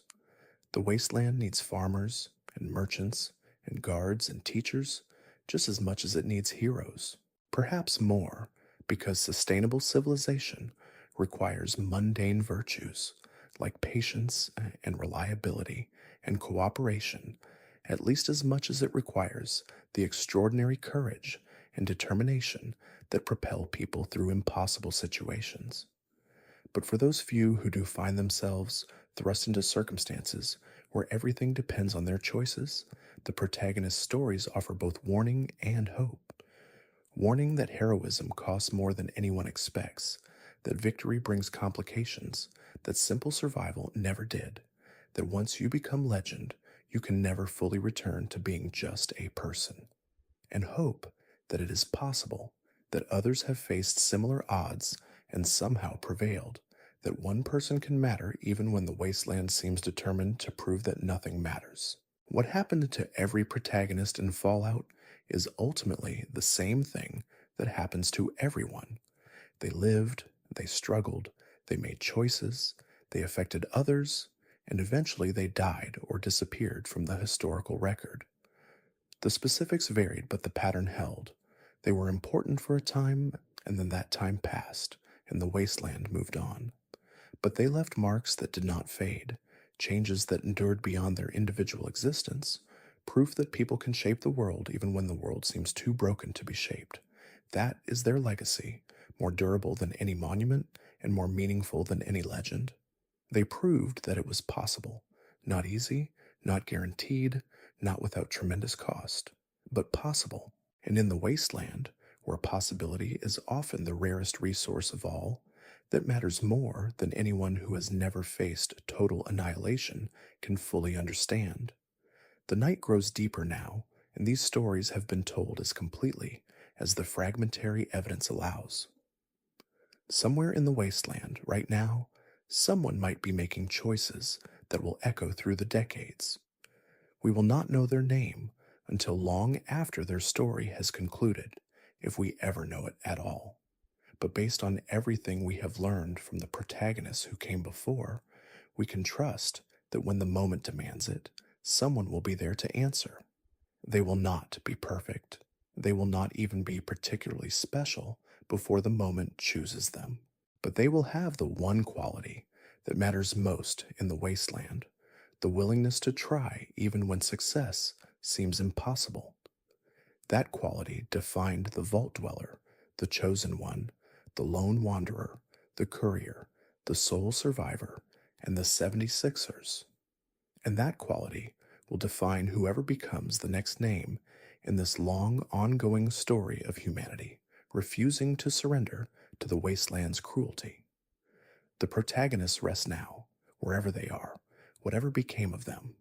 Their struggles are over, their choices made, their impacts rippling forward through time. We remember them imperfectly but sincerely, grateful for what they accomplished, and respectful of what it cost them. They were the ones who stepped forward when the wasteland demanded someone to do so. They were the ones who said yes when no would have been safer. They were the ones who changed things. The deeper story of these protagonists lies not in the battles they won, but in the moments between victories, the quiet hours when doubt crept in and certainty felt like a luxury they could not afford. The Vault Dweller spent weeks wandering the wasteland alone after Ian's death, carrying that guilt like a physical weight. Every campfire lit in the darkness became a reminder of the companion who would never share another meal. Every raider fought became another opportunity to fail someone the way they had failed Ian. The waterchip quest continued, but it was no longer the same journey. Something had been lost that could never be recovered, an innocence about the wasteland's costs that died with Ian in the flames. These moments of private grief, these internal struggles that left no mark on history books, defined the protagonists as much as their public victories. The Chosen One faced similar reckonings throughout their journey, watching communities destroyed by the Enclave and wondering if moving faster or choosing differently might have saved them. Guilt is a constant companion in the wasteland, always whispering that more could have been done, that sacrifices might have been avoided with better planning or greater strength. The weight of that guilt shapes how heroes process their victories, turning triumph into something more complicated than simple relief. The lone wanderer carried their father's death differently than most carry grief. James had chosen to die, had triggered the radiation leak deliberately to prevent the Enclave from controlling Project Purity.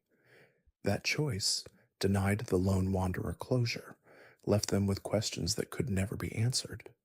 Did James hesitate before flooding the chamber with radiation? Did he think of his child in those final moments, or was his mind focused entirely on ensuring the Enclave could not weaponize his life's work? These unknowns haunt in ways that certain knowledge never does, creating spaces where imagination conjures scenarios both better and worse than reality. The philosophical questions raised by these protagonists' experiences cut to the heart of what it means to be human in the wasteland. The Vault Dweller learned that following orders blindly leads to exile, that authority figures prioritize institutional survival over individual welfare. This lesson transformed how they approached every subsequent interaction, creating skepticism about claims of benevolent leadership and wariness about trusting systems over people. The foundation of Arroyo reflected this philosophy, building community through personal connections and earned trust rather than hierarchical authority. The chosen one grappled with questions of destiny and free will that most people never have to confront directly. Prophecy said they were chosen, that their success was foretold and inevitable. But prophecy could not remove the burden of actual choice, could not eliminate the very real possibility of failure despite predictions of success. The chosen one had to act as if outcomes were uncertain, even while told their victory was predestined. This created a peculiar psychological state, simultaneously believing in prophesied success while experiencing genuine fear of failure. The weight of expectation became as heavy as the weight of actual responsibility. The lone wanderer's relationship with violence was shaped by their father's pacifism and the Brotherhood's militarism, two contradictory influences that created internal tension. James had devoted his life to giving people clean water, to creating rather than destroying. The Brotherhood believed in using superior firepower to eliminate threats and establish order. The lone wanderer had to navigate between these philosophies, choosing when violence was justified and when it betrayed their father's memory. The assault on Adams Air Force Base required lethal force on a massive scale, and reconciling that necessity with James's values must have been difficult. The Courier's amnesia meant they could not know how they felt about violence before Benny's attack. Did they have moral reservations that the head injury erased? Or had they always been comfortable with lethal force, making their post-recovery efficiency with weapons a continuation rather than a change? The uncertainty created space for different interpretations, different ways of understanding their own actions. Some couriers might have embraced violence as a tool for reshaping the Mojave. Others might have used it reluctantly, always aware that peaceful solutions were preferable but rarely available. The freedom to define themselves meant the freedom to choose what kind of person they wanted to be, but it also meant lacking the moral framework that memory and upbringing usually provide. The sole survivor's relationship with violence was complicated by military service before the war. They had combat training and experience, knew how to use weapons, and had probably killed before in service to their country. But pre-war combat, even during the Anchorage conflict, existed within frameworks of law and military discipline. The Commonwealth's violence was rawer, less structured, more about immediate survival than strategic objectives. The sole survivor had to unlearn some of what military training taught and relearn how to fight in conditions where rules of engagement meant nothing and mercy was often fatal. The question of what constitutes humanity became urgent for protagonists who encountered various forms of post-human existence. The Vault Dweller faced super mutants created through forced transformation, beings who had been human but were fundamentally changed by the FEV.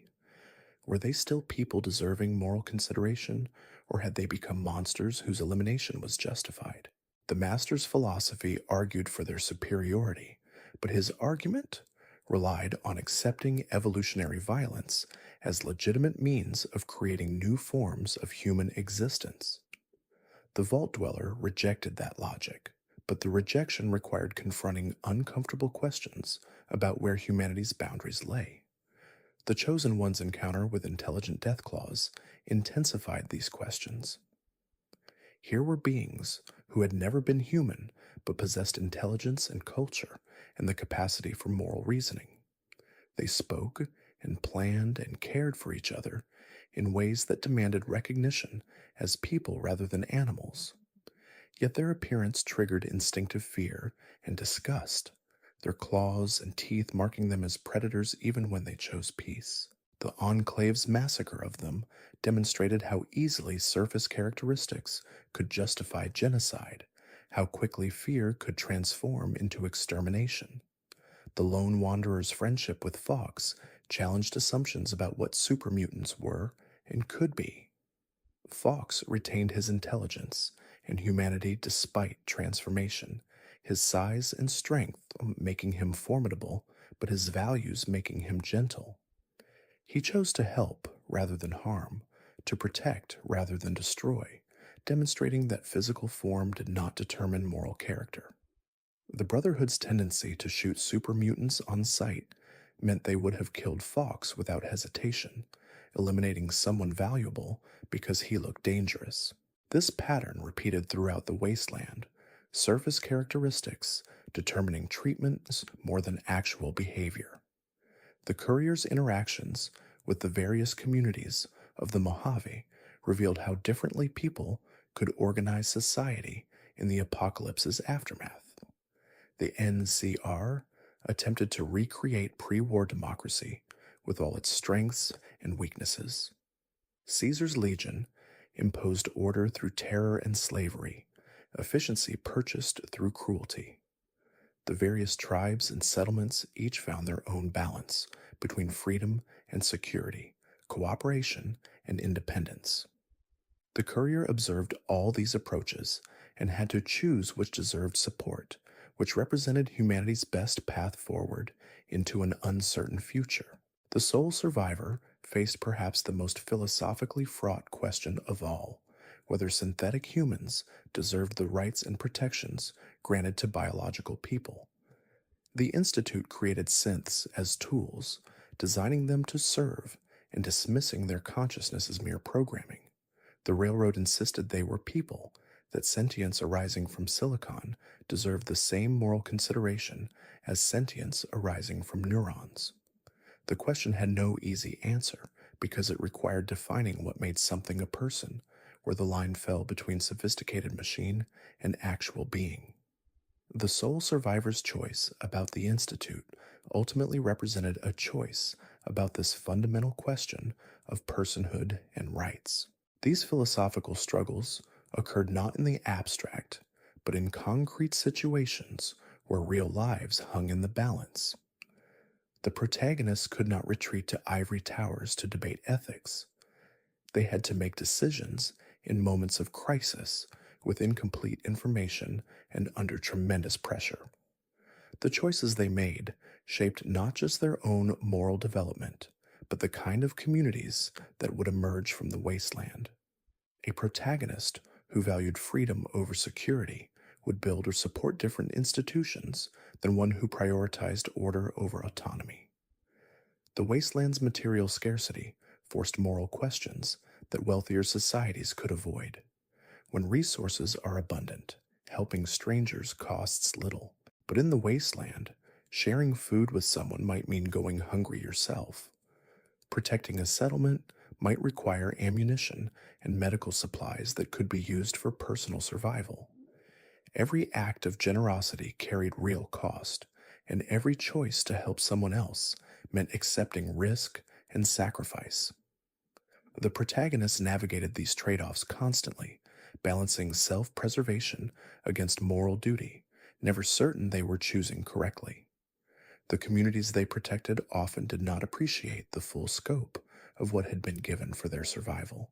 The people of Shady Sands knew the Vault Dweller had rescued Tandy, but they did not see the nights spent cold and hungry, the injuries suffered fighting rad scorpions, the psychological cost of leaving the only home they had ever known.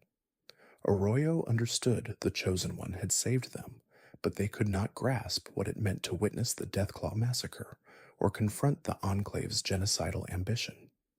The capital wasteland drank clean water from Project Purity without knowing how James had died or how Sarah Lyons had nearly sacrificed herself to activate it.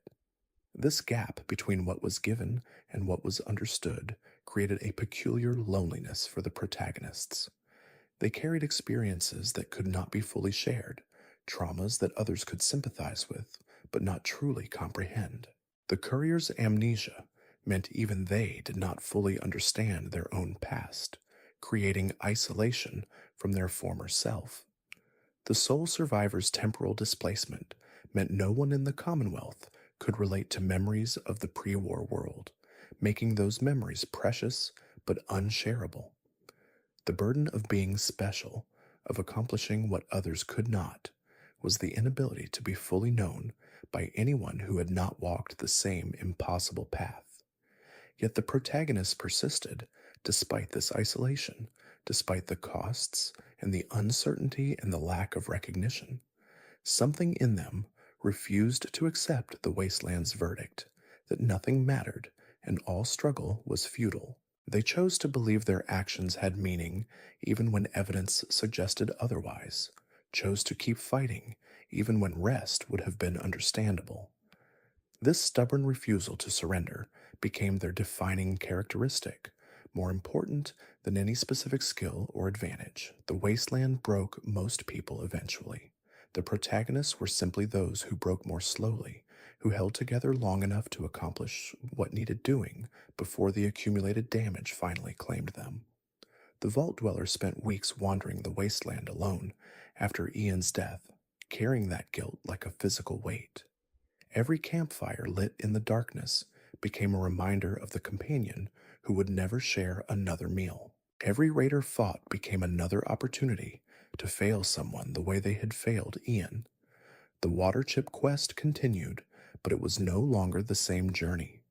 Something had been lost that could never be recovered, an innocence about the wasteland's costs that died with Ian in the flames. These moments of private grief, these internal struggles that left no mark on history books, defined the protagonists as much as their public victories. The Chosen One faced similar reckonings throughout their journey, watching communities destroyed by the Enclave and wondering if moving faster or choosing differently might have saved them. Guilt is a constant companion in the wasteland, always whispering that more could have been done, that sacrifices might have been avoided with better planning or greater strength. The weight of that guilt shapes how heroes process their victories, turning triumph into something more complicated than simple relief. The lone wanderer carried their father's death differently than most carry grief. James had chosen to die, had triggered the radiation leak deliberately to prevent the Enclave from controlling Project Purity. That choice denied the lone wanderer closure, left them with questions that could never be answered. Did James hesitate before flooding the chamber with radiation? Did he think of his child in those final moments, or was his mind focused entirely on ensuring the Enclave could not weaponize his life's work? These unknowns haunt in ways that certain knowledge never does, creating spaces where imagination conjures scenarios both better and worse than reality. The Courier's amnesia from Benny's attack created a different kind of struggle with identity and purpose. Fragments of memory returned slowly, triggered by familiar locations or objects, but large portions of their past remained forever lost. They could never be certain what kind of person they had been before the platinum chip delivery, could never know if their post-recovery choices aligned with or contradicted their previous values. In a sense, Benny's bullets killed one person and created another, someone who shared physical continuity with the original but lacked the memories that made them who they were. The Courier had to construct a self from fragments and guesses, building an identity while simultaneously using it to make choices that affected thousands. The sole survivor's displacement encompassed more than just time. They remembered a world where coffee was ordinary and electricity was reliable, where clean water came from taps and food came from stores. Every meal in the wasteland became a reminder of abundance lost. Every jerry-rigged piece of technology emphasized how far humanity had fallen. The simple act of boiling water to make it safe to drink became a meditation on the apocalypse, on how completely the bombs had shattered even the most basic assumptions about daily life. Other wasteland inhabitants accepted these conditions because they had never known anything else. But the sole survivor lived with constant comparison, perpetually aware of how much had been lost. The 76ers carried their own unique burden, the weight of mission given by a vault that no longer existed in the same way once they left it. Vault 76 had been preparation for the specific task of rebuilding America, every lesson and training exercise designed to create effective reclaimers. But preparation, however thorough, could not account for the reality of the scorched plague or the hostile wildlife or the countless ways Appalachia resisted human habitation. The gap between what they had been trained for and what they actually encountered created ongoing dissonance, a sense that they were improvising through situations that should have had clear protocols. These psychological dimensions receive less attention than combat prowess or tactical decisions, but they fundamentally shaped how the protagonists experienced their journeys. Victory without cost is fantasy, and the wasteland deals exclusively in harsh realities. Every protagonist paid prices that extended far beyond physical injury, accumulating psychological scars that never fully healed. The Vault Dweller's exile demonstrated that even saving an entire community does not guarantee gratitude or belonging. The Chosen One's burden of prophecy meant they could never simply be a person, always had to be the fulfillment of tribal expectations. The Lone Wanderer's orphaning happened twice, first when Catherine died at their birth, and again when James chose Project Purity over survival. The Courier's identity crisis meant they could never trust their own memories or be certain their choices reflected genuine values rather than post-traumatic reconstruction.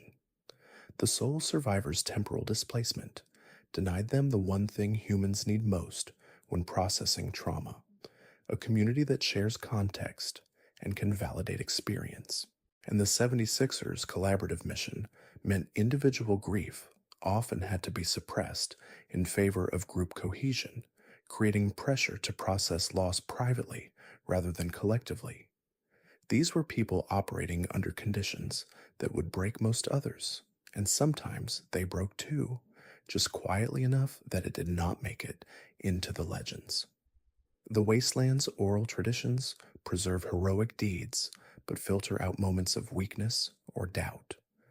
No one tells stories about the Vault Dweller spending 3 days paralyzed by fear in a ruined building, afraid to continue and unable to retreat. No one sings songs about the Chosen One weeping over the ashes of a village they arrived too late to save. No one celebrates the lone wanderer's nightmares about their father's death or the weeks they spent questioning whether completing Project Purity was worth the cost. No one mentions the Courier's occasional memory lapses that left them disoriented and vulnerable. No one discusses the sole survivor's episodes of dissociation when the gap between remembered past and experienced present became too wide to bridge. These silences in the historical record do not mean these moments did not happen. They mean that communities prefer heroes who appear strong and certain, who move from triumph to triumph without the messy reality of trauma and doubt. The protagonists likely understood this and played their parts when necessary, projecting confidence they did not always feel because people needed to believe that heroes were possible. But in private moments, alone with their thoughts and memories, they surely struggled with the same fears and uncertainties that plague anyone who has witnessed horror and survived when others did not. The question of survivor's guilt becomes particularly acute when examining the protagonists' stories. The Vault Dweller walked past countless skeletons of previous Vault Dwellers who had attempted the same mission and failed. Why did they succeed when others died? What made them special or different? And if the answer was simply luck, what did that say about the fairness of the universe? The Chosen One survived multiple encounters that should have been fatal, watched companions fall while they continued living. The randomness of survival creates a burden that victory does not erase. If anything, success magnifies guilt because it proves that survival was possible, which makes every death seem like a failure that better choices might have prevented. The lone wanderer experienced this acutely during the final assault on Project Purity. Sarah Lyons ran into the radiation to save them, suffering exposure that would contribute to her early death. The lone wanderer's life was extended at the cost of hers, a trade they never asked for and could not refuse. How does someone process that? How do you live with the knowledge that another person died so you could continue?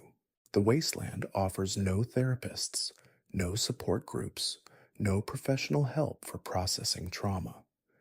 There is only the endless work of survival and the private struggle to make sense of experiences that resist simple meaning.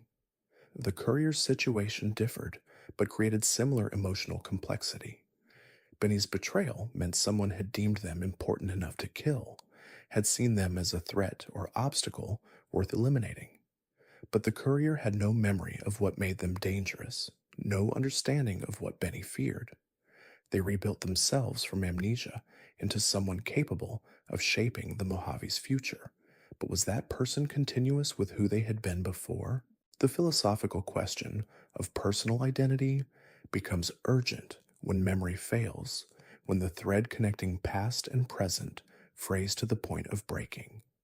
The sole survivor's grief encompassed not just personal loss, but the death of an entire world. Everyone they had ever known except their son was dead, and their son had aged into a stranger who led an organization they opposed. The isolation of that position defies description. No one else in the Commonwealth understood what had been lost because no one else remembered the world before the bombs. The sole survivor could not share memories of autumn leaves or morning coffee or any of the thousand small details that made life feel normal because no one else had context for those experiences. Grief requires witnessing, requires someone to acknowledge that what was lost mattered, but the Commonwealth could not witness a loss it had never experienced. The 76ers faced their own version of this problem, though in collective rather than individual form. They emerged from the vault expecting to find survivors to help, communities to rebuild, some framework of civilization to restore. Instead, they found only automated systems and corpses, holotapes, and terminal entries that told stories of failure and death. The mission they had trained for became impossible because the world they had prepared to rebuild no longer existed in any meaningful sense. They had to improvise a new mission while processing the grief of what they had expected to find and the horror of what actually waited. These emotional realities shaped the protagonist's choices in ways that pure rational calculation never could. Trauma makes people cautious or reckless, depending on how they process it. Guilt drives some toward redemption and others toward self-destruction. Grief can motivate superhuman effort or paralyze completely. The protagonist's legendary deeds emerged from people navigating these emotional landscapes while simultaneously trying to stay alive and accomplish impossible tasks. Their success proves human resilience, but it also demonstrates the costs that resilience extracts. Consider the relationships each protagonist formed and how those relationships reflected their psychological state. The Vault Dweller's partnership with Ian represented a desperate need for connection after the isolation of the vault. Ian's death then reinforced the lesson that attachment means vulnerability, that caring about someone gives the wasteland another way to hurt you. The pattern repeated with Dogmeat, though the dog's loyalty offered comfort that human relationships could not match. Animals do not judge or question, do not have agendas beyond survival and companionship. For someone carrying the weight of impossible missions and the guilt of unintended consequences, that uncomplicated loyalty must have been precious. The Chosen One's relationships with their companions demonstrated similar patterns, but with added complexity from their tribal background. Growing up in Arroyo meant the Chosen One understood community and collective responsibility in ways vault dwellers did not. Their companions were not just helpers, but extensions of tribal bonds, people whose welfare became part of their identity rather than separate from it. Losing companions meant failing the tribe, failing the elder's memory, failing the prophecy that said they were destined to save Arroyo. The pressure of those expectations shaped every interaction, made every risk calculation more complicated because individual survival was never the primary consideration. The lone wanderer's most significant relationship was with their father, and James's death left a void that no other connection could fill. They formed bonds with companions like Fox and Dogmeat, developed friendships with people in Megaton and Rivet City, but none of these relationships replaced what had been lost. The lone wanderer's drive to complete Project Purity became a way to maintain connection with James, to prove that his death had meaning, that his sacrifice accomplished something worth dying for. Grief can be a powerful motivator, but it also distorts judgment, makes people take risks they might otherwise avoid because the alternative feels like betraying the dead. The Courier's relationships formed under the shadow of amnesia, never quite certain whether the affection they felt for companions was genuine or constructed to fill the void left by forgotten connections. Did they have friends before Benny's attack? Family? Lovers? The absence of memory meant the absence of context, and every new relationship carried the question of whether it was truly new or an echo of something forgotten. That uncertainty might have made the Courier more guarded or more desperate for connection, depending on their temperament.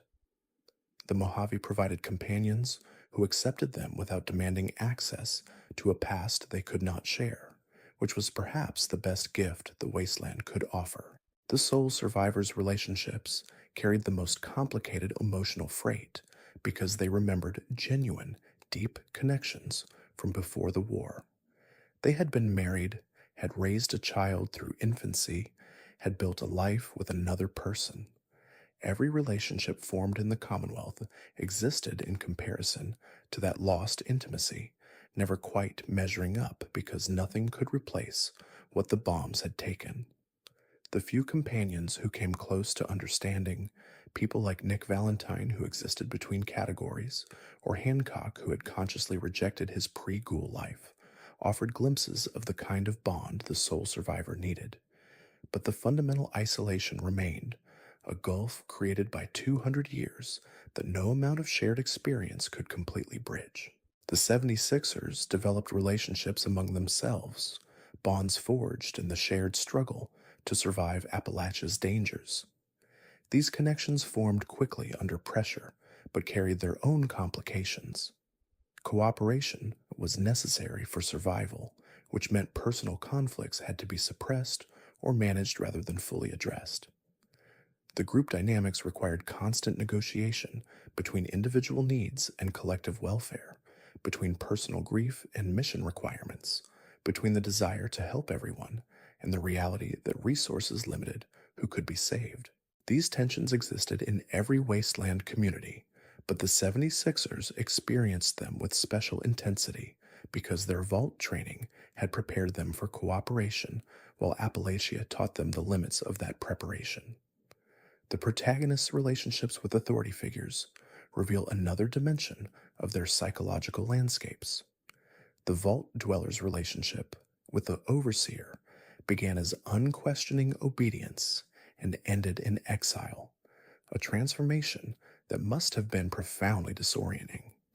Everything they had been taught about trust and hierarchy proved inadequate when the overseer chose vault security over individual gratitude. The lesson was harsh but clear. Institutions prioritize their own survival over the people they claim to protect, and anyone who becomes inconvenient will be sacrificed regardless of their contributions. The Chosen One's relationship with the tribal elders was more complicated because it was mediated through prophecy and the elder's legacy. They could not simply be the elder's grandchild, had to be the Chosen One, the fulfillment of tribal destiny. That pressure created distance, even within relationships that should have been intimate and supportive. Every conversation carried the weight of expectations. Every choice was evaluated, not just on its immediate effects, but on how it aligned with or contradicted what the chosen one was supposed to be.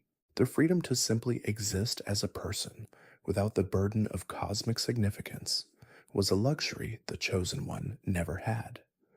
The lone wanderer's relationship with Elder Owen Lyons offered a kind of surrogate father figure, someone who believed in them and provided support without the complicated history that James's death had created. But that relationship also carried expectations, the assumption that the lone wanderer would continue fighting for the Brotherhood's ideals, that they would become a permanent soldier in the organization's ongoing struggles. The promotion to Sentinel was an honor, but it was also a claim on their future, a declaration that they belonged to the Brotherhood rather than to themselves.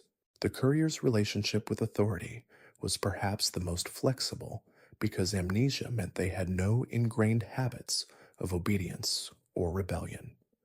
They could evaluate each faction on its merits rather than through the lens of previous experiences, could choose allegiances based on present reasoning rather than historical loyalty. This freedom came at the cost of rootlessness, the absence of connections that would anchor them to particular people or places.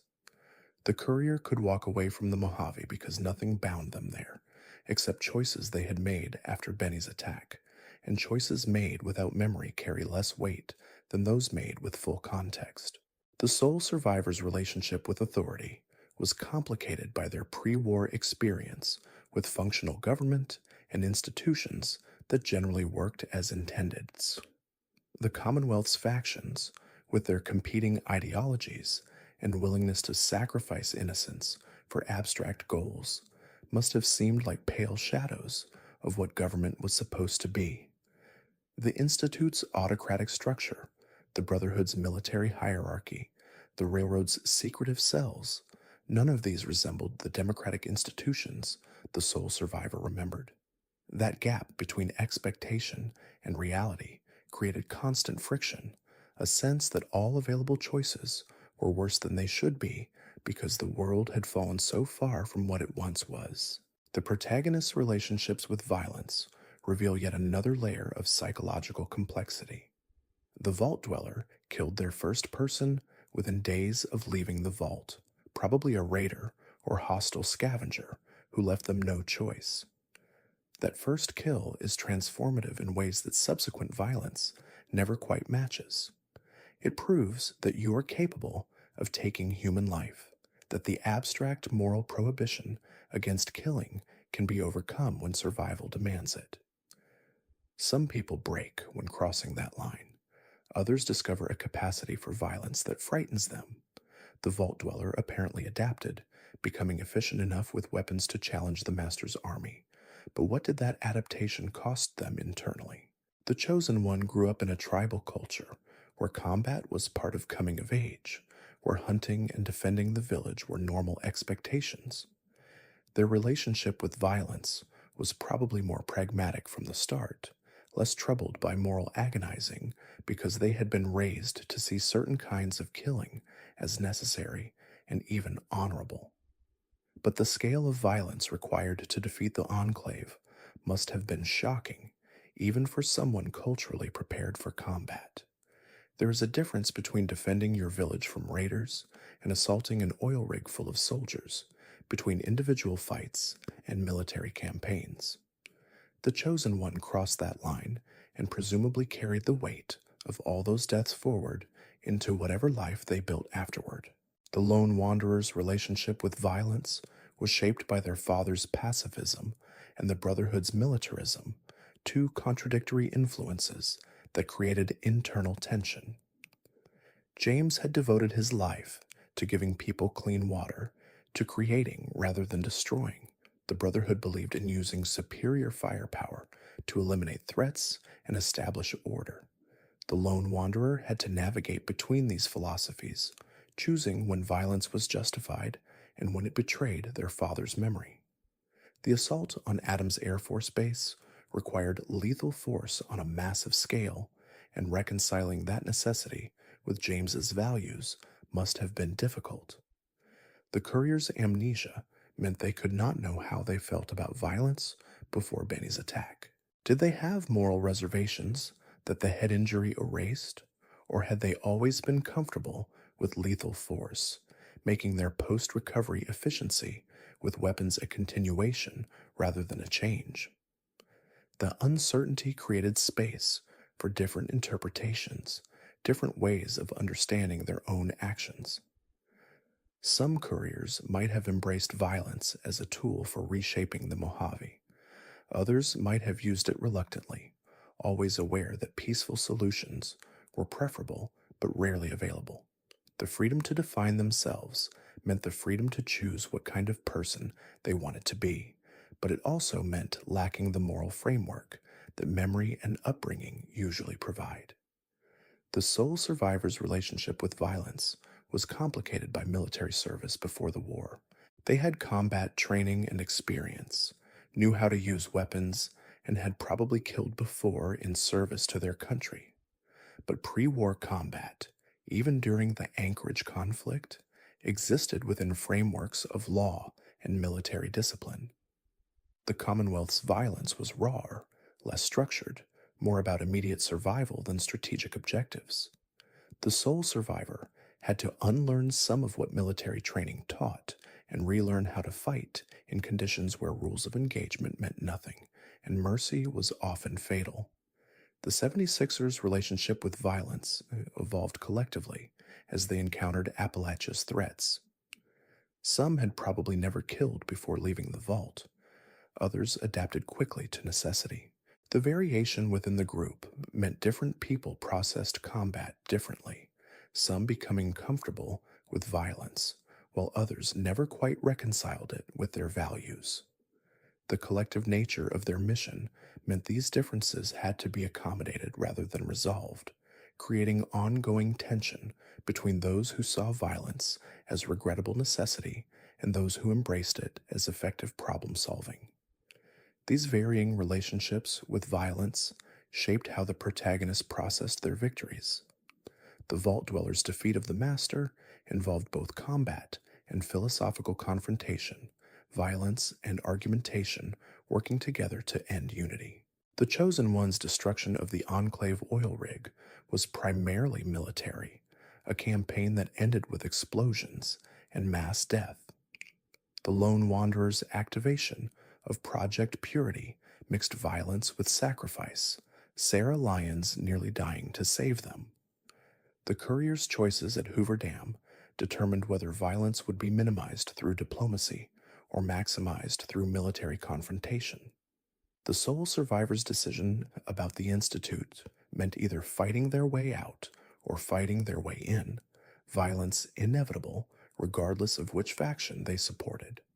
And the 76ers' ongoing struggle in Appalachia meant violence was constant rather than episodic, a permanent feature of daily life rather than something that emerged during specific crises. The psychological impact of these different relationships with violence shaped how the protagonists viewed themselves and their accomplishments. Victory achieved through mass killing feels different than victory achieved through persuasion, even when the outcome is nominally the same. The protagonists likely carried these distinctions with them, knowing that their hands were stained in ways that could never be completely washed clean. The wasteland makes no moral judgments about violence because survival often requires it. But the protagonists were not simply creatures of the wasteland.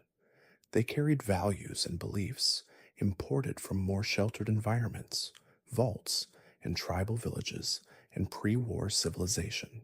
Those values created internal conflict when wasteland necessities demanded actions that contradicted moral training. Kill or be killed sounds simple until you are standing over a body and realizing that the person you just shot probably had their own story, their own reasons for being there, their own people who will mourn them. The ability to compartmentalize, to separate necessary violence from personal morality, becomes essential for functioning in the wasteland. But compartmentalization has costs. It creates internal divisions, splits the self into the person who kills and the person who wishes they did not have to.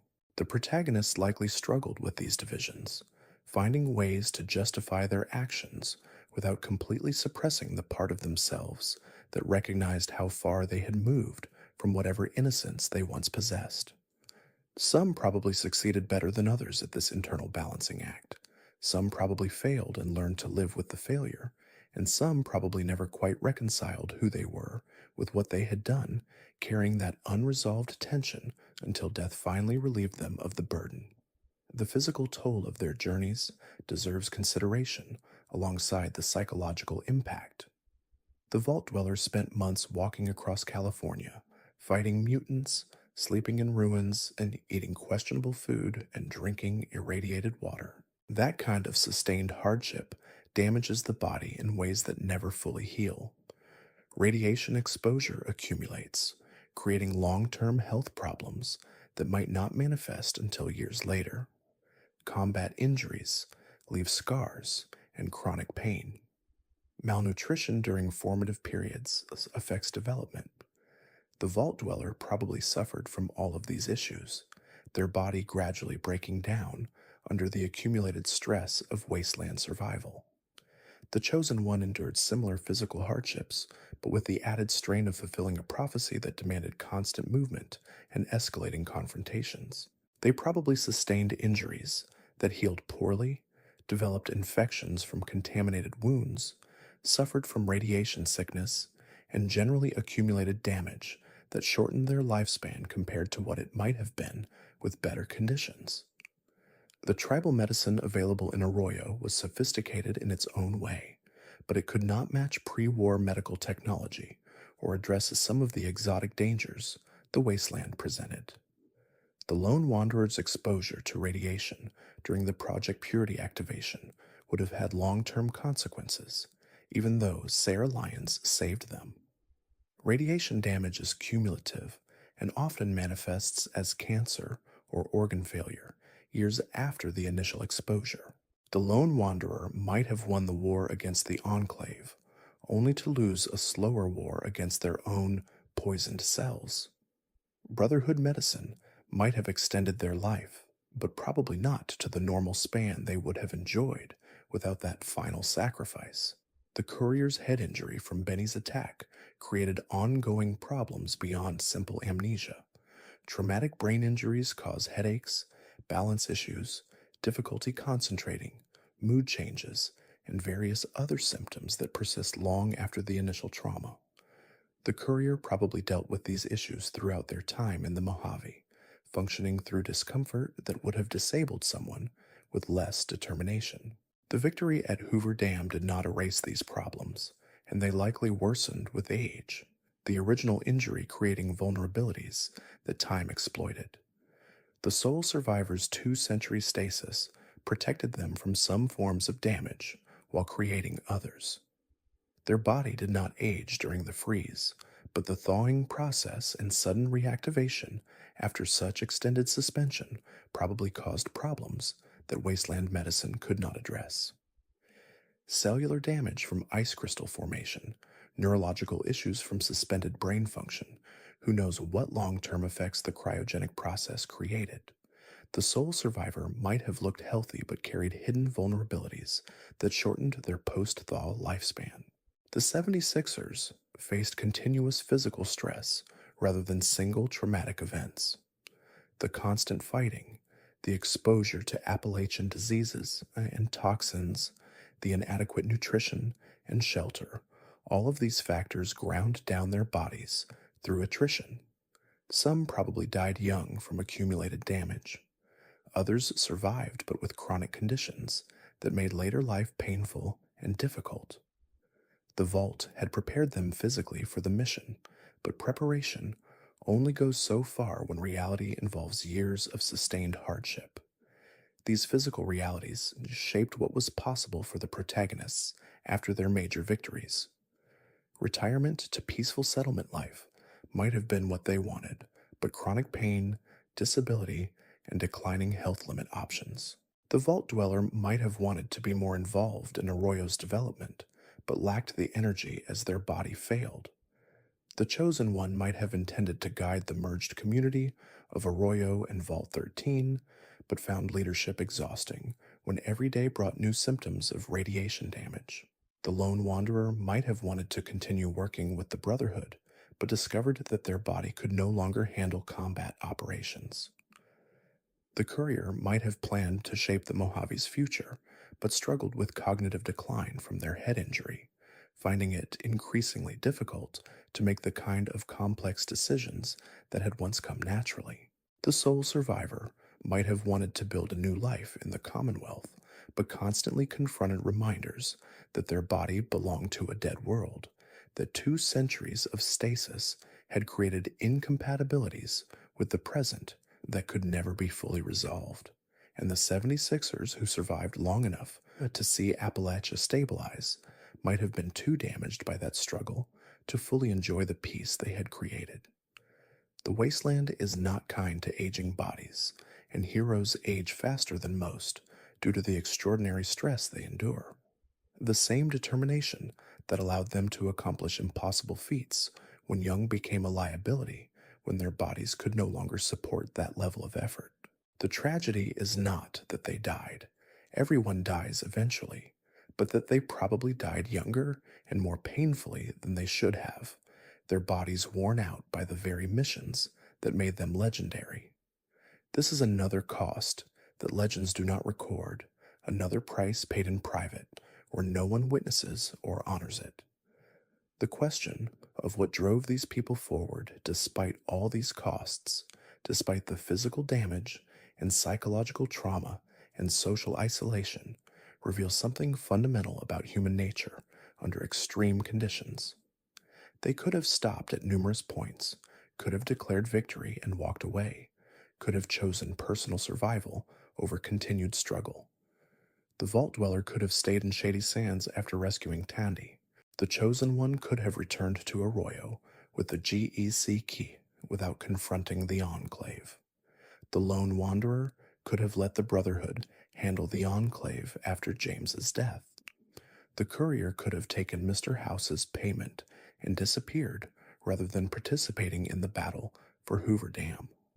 The sole survivor could have abandoned the search for their son once they learned the Institute's location.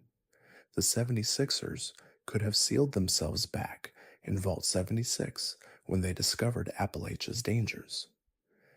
Each of these choices would have been defensible, would have prioritized personal welfare over abstract ideals of heroism or duty. But none of the protagonists took these exits when offered. They kept pushing forward, kept risking everything, kept choosing the harder path over the safer one. What drives that kind of commitment?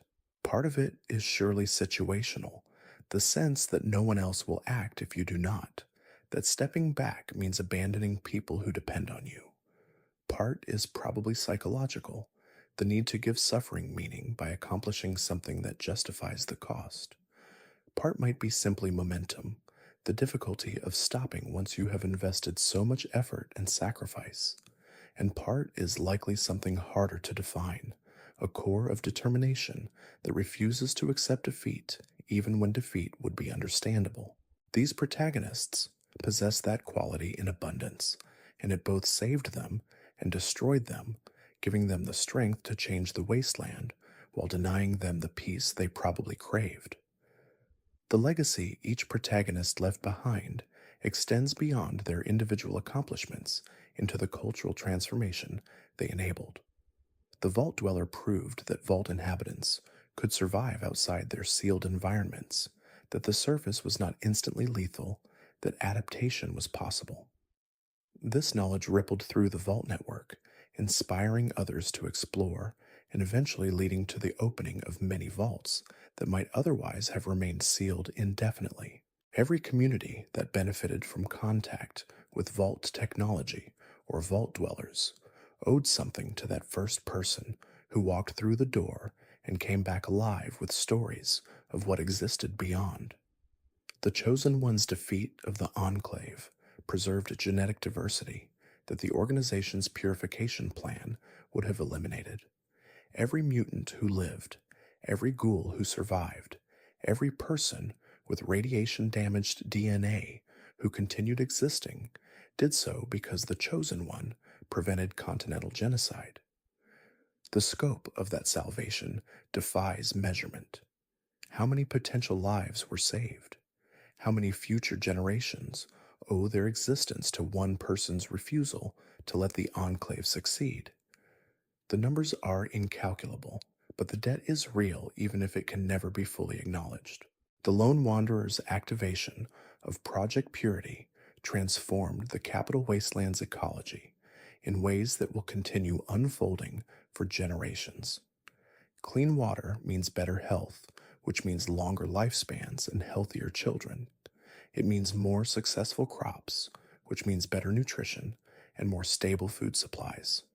It means settlements can grow beyond subsistence level and begin developing more complex social structures.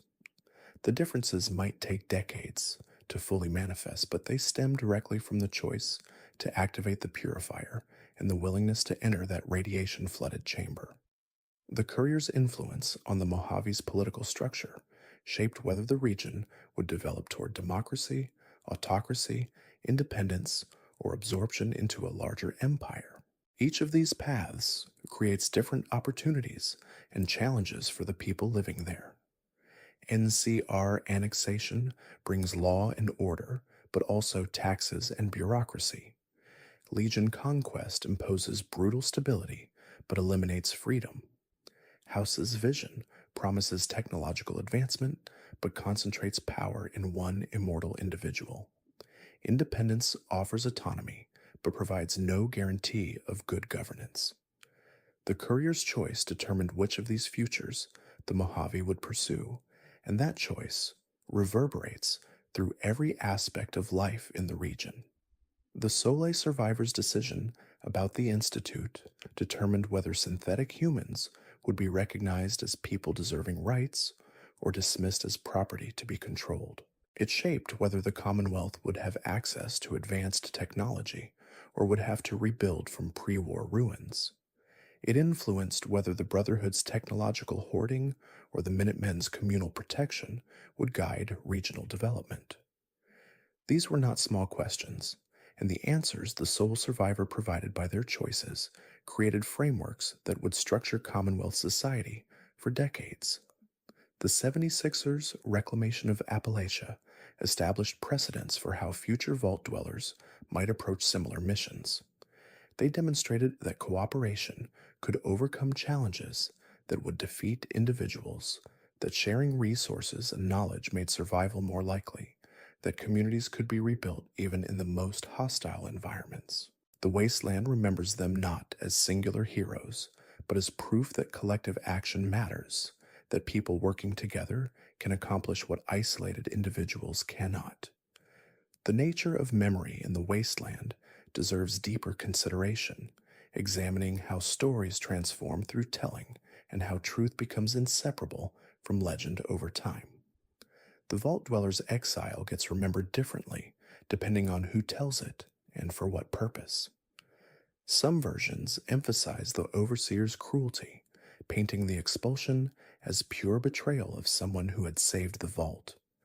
Others focus on the practical necessity of maintaining vault isolation, presenting the decision as tragic but rational, a sacrifice of one for the survival of many. The truth probably encompasses both perspectives, the overseer acting from genuine concern for Vault 13's survival while inflicting genuine harm on someone who deserved gratitude.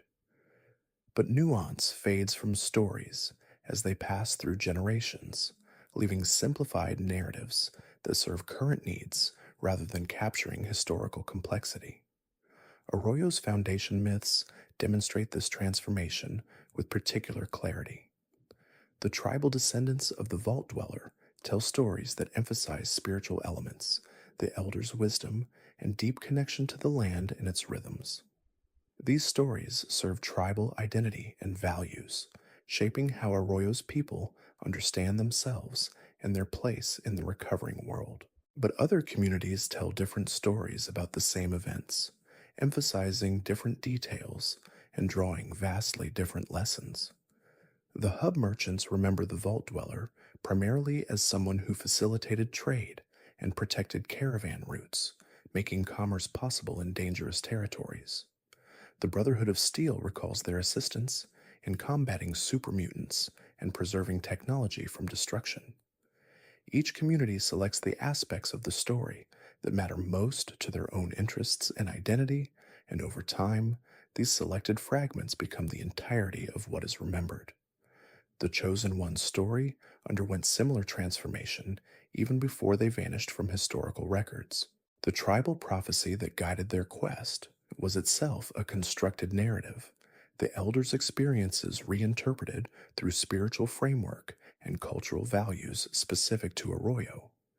The actual events of the Vault Dweller's journey, the pragmatic decisions and violent encounters, and moral compromises inherent in wasteland survival, got abstracted into mythic language about chosen ones and destined salvation.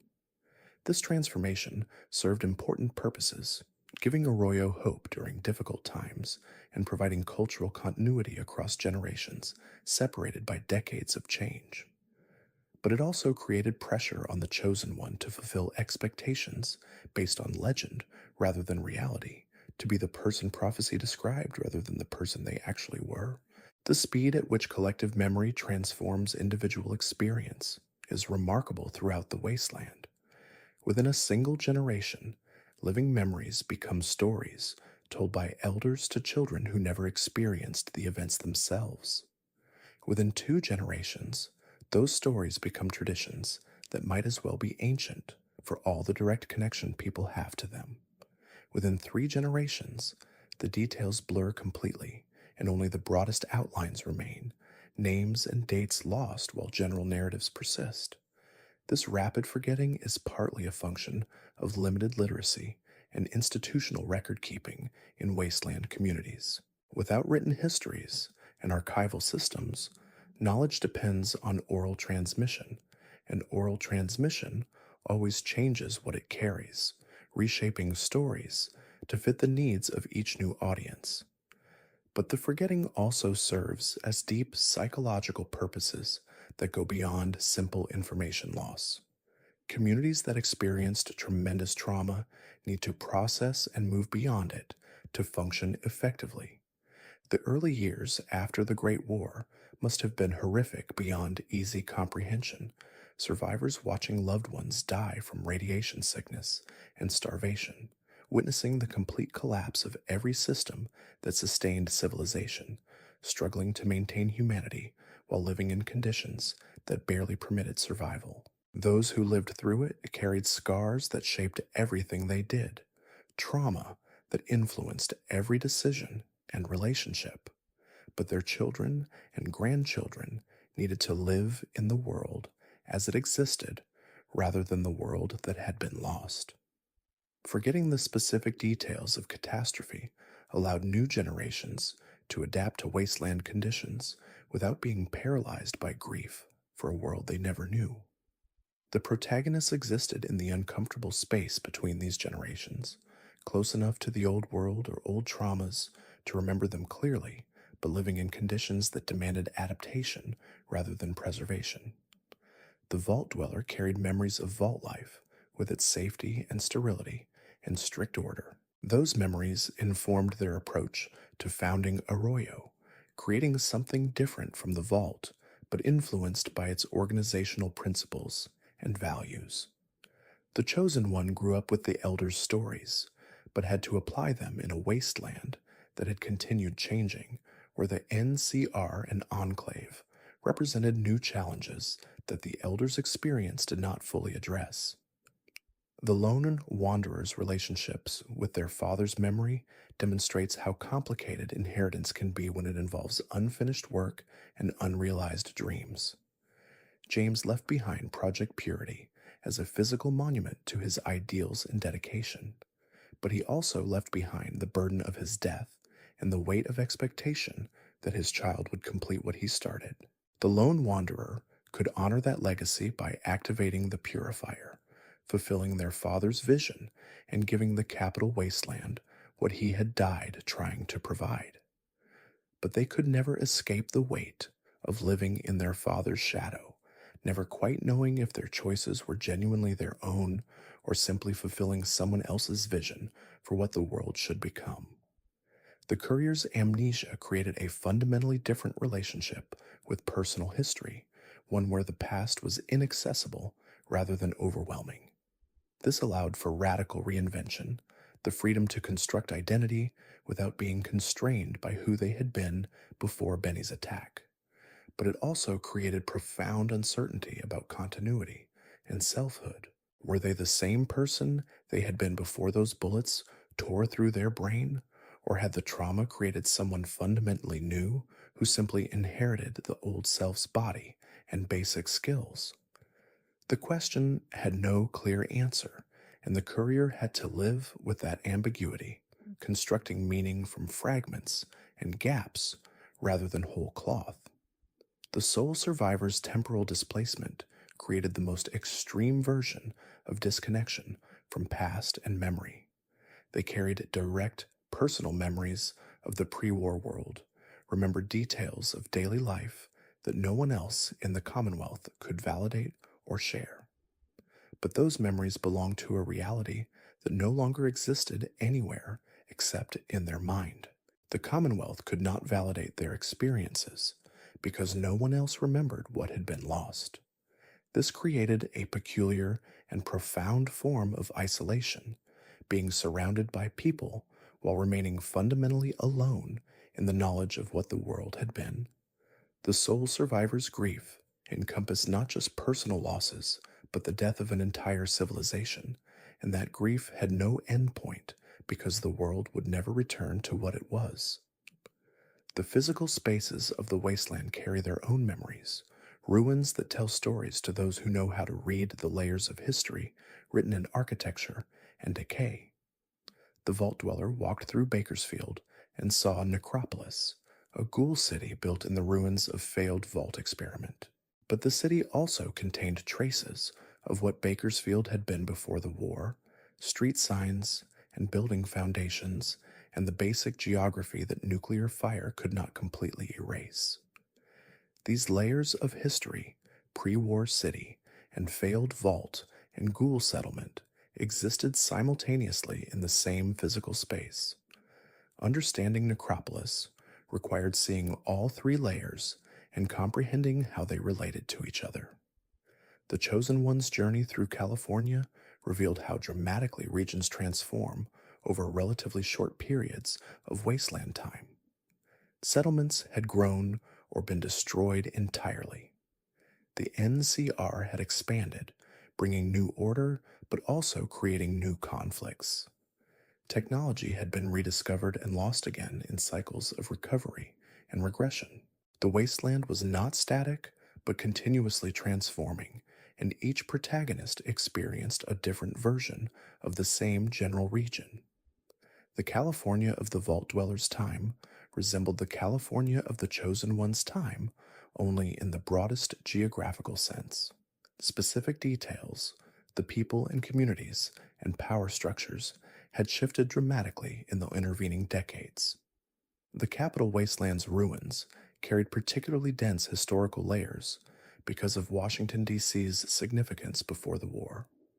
The lone wanderer walked through the National Mall and saw both the monuments to pre-war government and the super-mutant encampments that occupied them. The Jefferson Memorial, designed to honor democratic ideals and one of America's founding fathers, became the site of Project Purity, a new monument to different but related values about service and sacrifice. The Pentagon became the Citadel, military installation transformed into Brotherhood headquarters. Its purpose shifted, but its strategic importance maintained. These physical transformations reflected how the wasteland repurposed Old World infrastructure for New World needs. The Mojave presented yet another pattern of historical layering and preservation. New Vegas had been preserved better than most cities, Mr. House's careful preparations protecting it from the worst of the nuclear destruction. But preservation did not mean stasis or unchanging maintenance of pre-war conditions. The city had transformed from pre-war entertainment destination to wasteland city-state, its casinos and neon maintained but serving different purposes. The Courier observed how the NCR, Legion, and House each wanted to claim New Vegas and shape it according to their competing visions. The city's future would be determined by which faction won control, but its past remained visible in the architecture and layout that no faction could completely erase. The Commonwealth's ruins demonstrated what happened when preservation was incomplete and haphazard. Some buildings stood relatively intact, like the old State House Diamond City was built around and within. Others had collapsed completely, leaving only foundations and the occasional surviving wall jutting from rubble. And between these extremes existed every degree of partial preservation, structures slowly crumbling under the weight of 2 centuries without proper maintenance. The sole survivor could recognize streets and neighborhoods from before the war, but the recognition was always partial, always complicated by how much had changed or disappeared entirely. The wasteland's ecology added another dimension to these historical layers, creating environments that were simultaneously familiar and alien. Radiation had created new species and transformed old ones, filling ecological niches that different creatures had occupied before the war. Rad scorpions and mole rats and bloatflies occupied spaces where conventional animals had lived. The plant life had adapted too, some species thriving in contamination while others disappeared entirely. The protagonist moved through landscapes that were recognizable in broad structure, but strange in specific detail. These ecological changes meant the wasteland was not simply waiting for humans to restore pre-war conditions.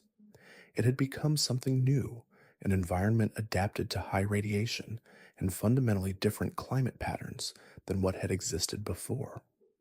Some protagonists understood this intuitively and worked with wasteland conditions rather than against them. Others tried to restore pre-war normalcy and had to constantly confront how completely the old world was gone. The tension between adaptation and restoration appeared in every protagonist's choices, sometimes explicitly acknowledged, but often operating as unexamined assumption about what recovery should mean. The timescales involved in these transformations deserve careful attention. 2 centuries sounds like a long time, but it represents only 8 or 9 generations in human terms. People alive in the Courier's time had grandparents who remembered parents who had been alive when the bombs fell. The temporal distance was real, but not unbridgeable. Yet in those 2 centuries, entire civilizations had risen and fallen multiple times. The Master's Unity, for instance, emerged and was defeated within a few decades. The Enclave survived the war, but was scattered twice, first by the Chosen One, and again by the Lone Wanderer. The NCR grew from a small desert community to a regional power in less than a century. These rapid rises and falls reflected the wasteland's volatility, how quickly circumstances could change when populations were small and resources scarce. A single catastrophe could destroy a community completely. A single innovation or discovery could transform regional power dynamics. The protagonist lived through moments when these transformations pivoted on individual choices, when what one person decided determined outcomes for thousands. This was both empowering and terrifying, the knowledge that they mattered combined with the awareness that mattering carried crushing responsibility and no guarantee of making the right choice. Thanks for watching. If these quiet stories helped you unwind, there's another video waiting on the left of your screen. Feel free to let it play in the background. You may learn something new as you drift off.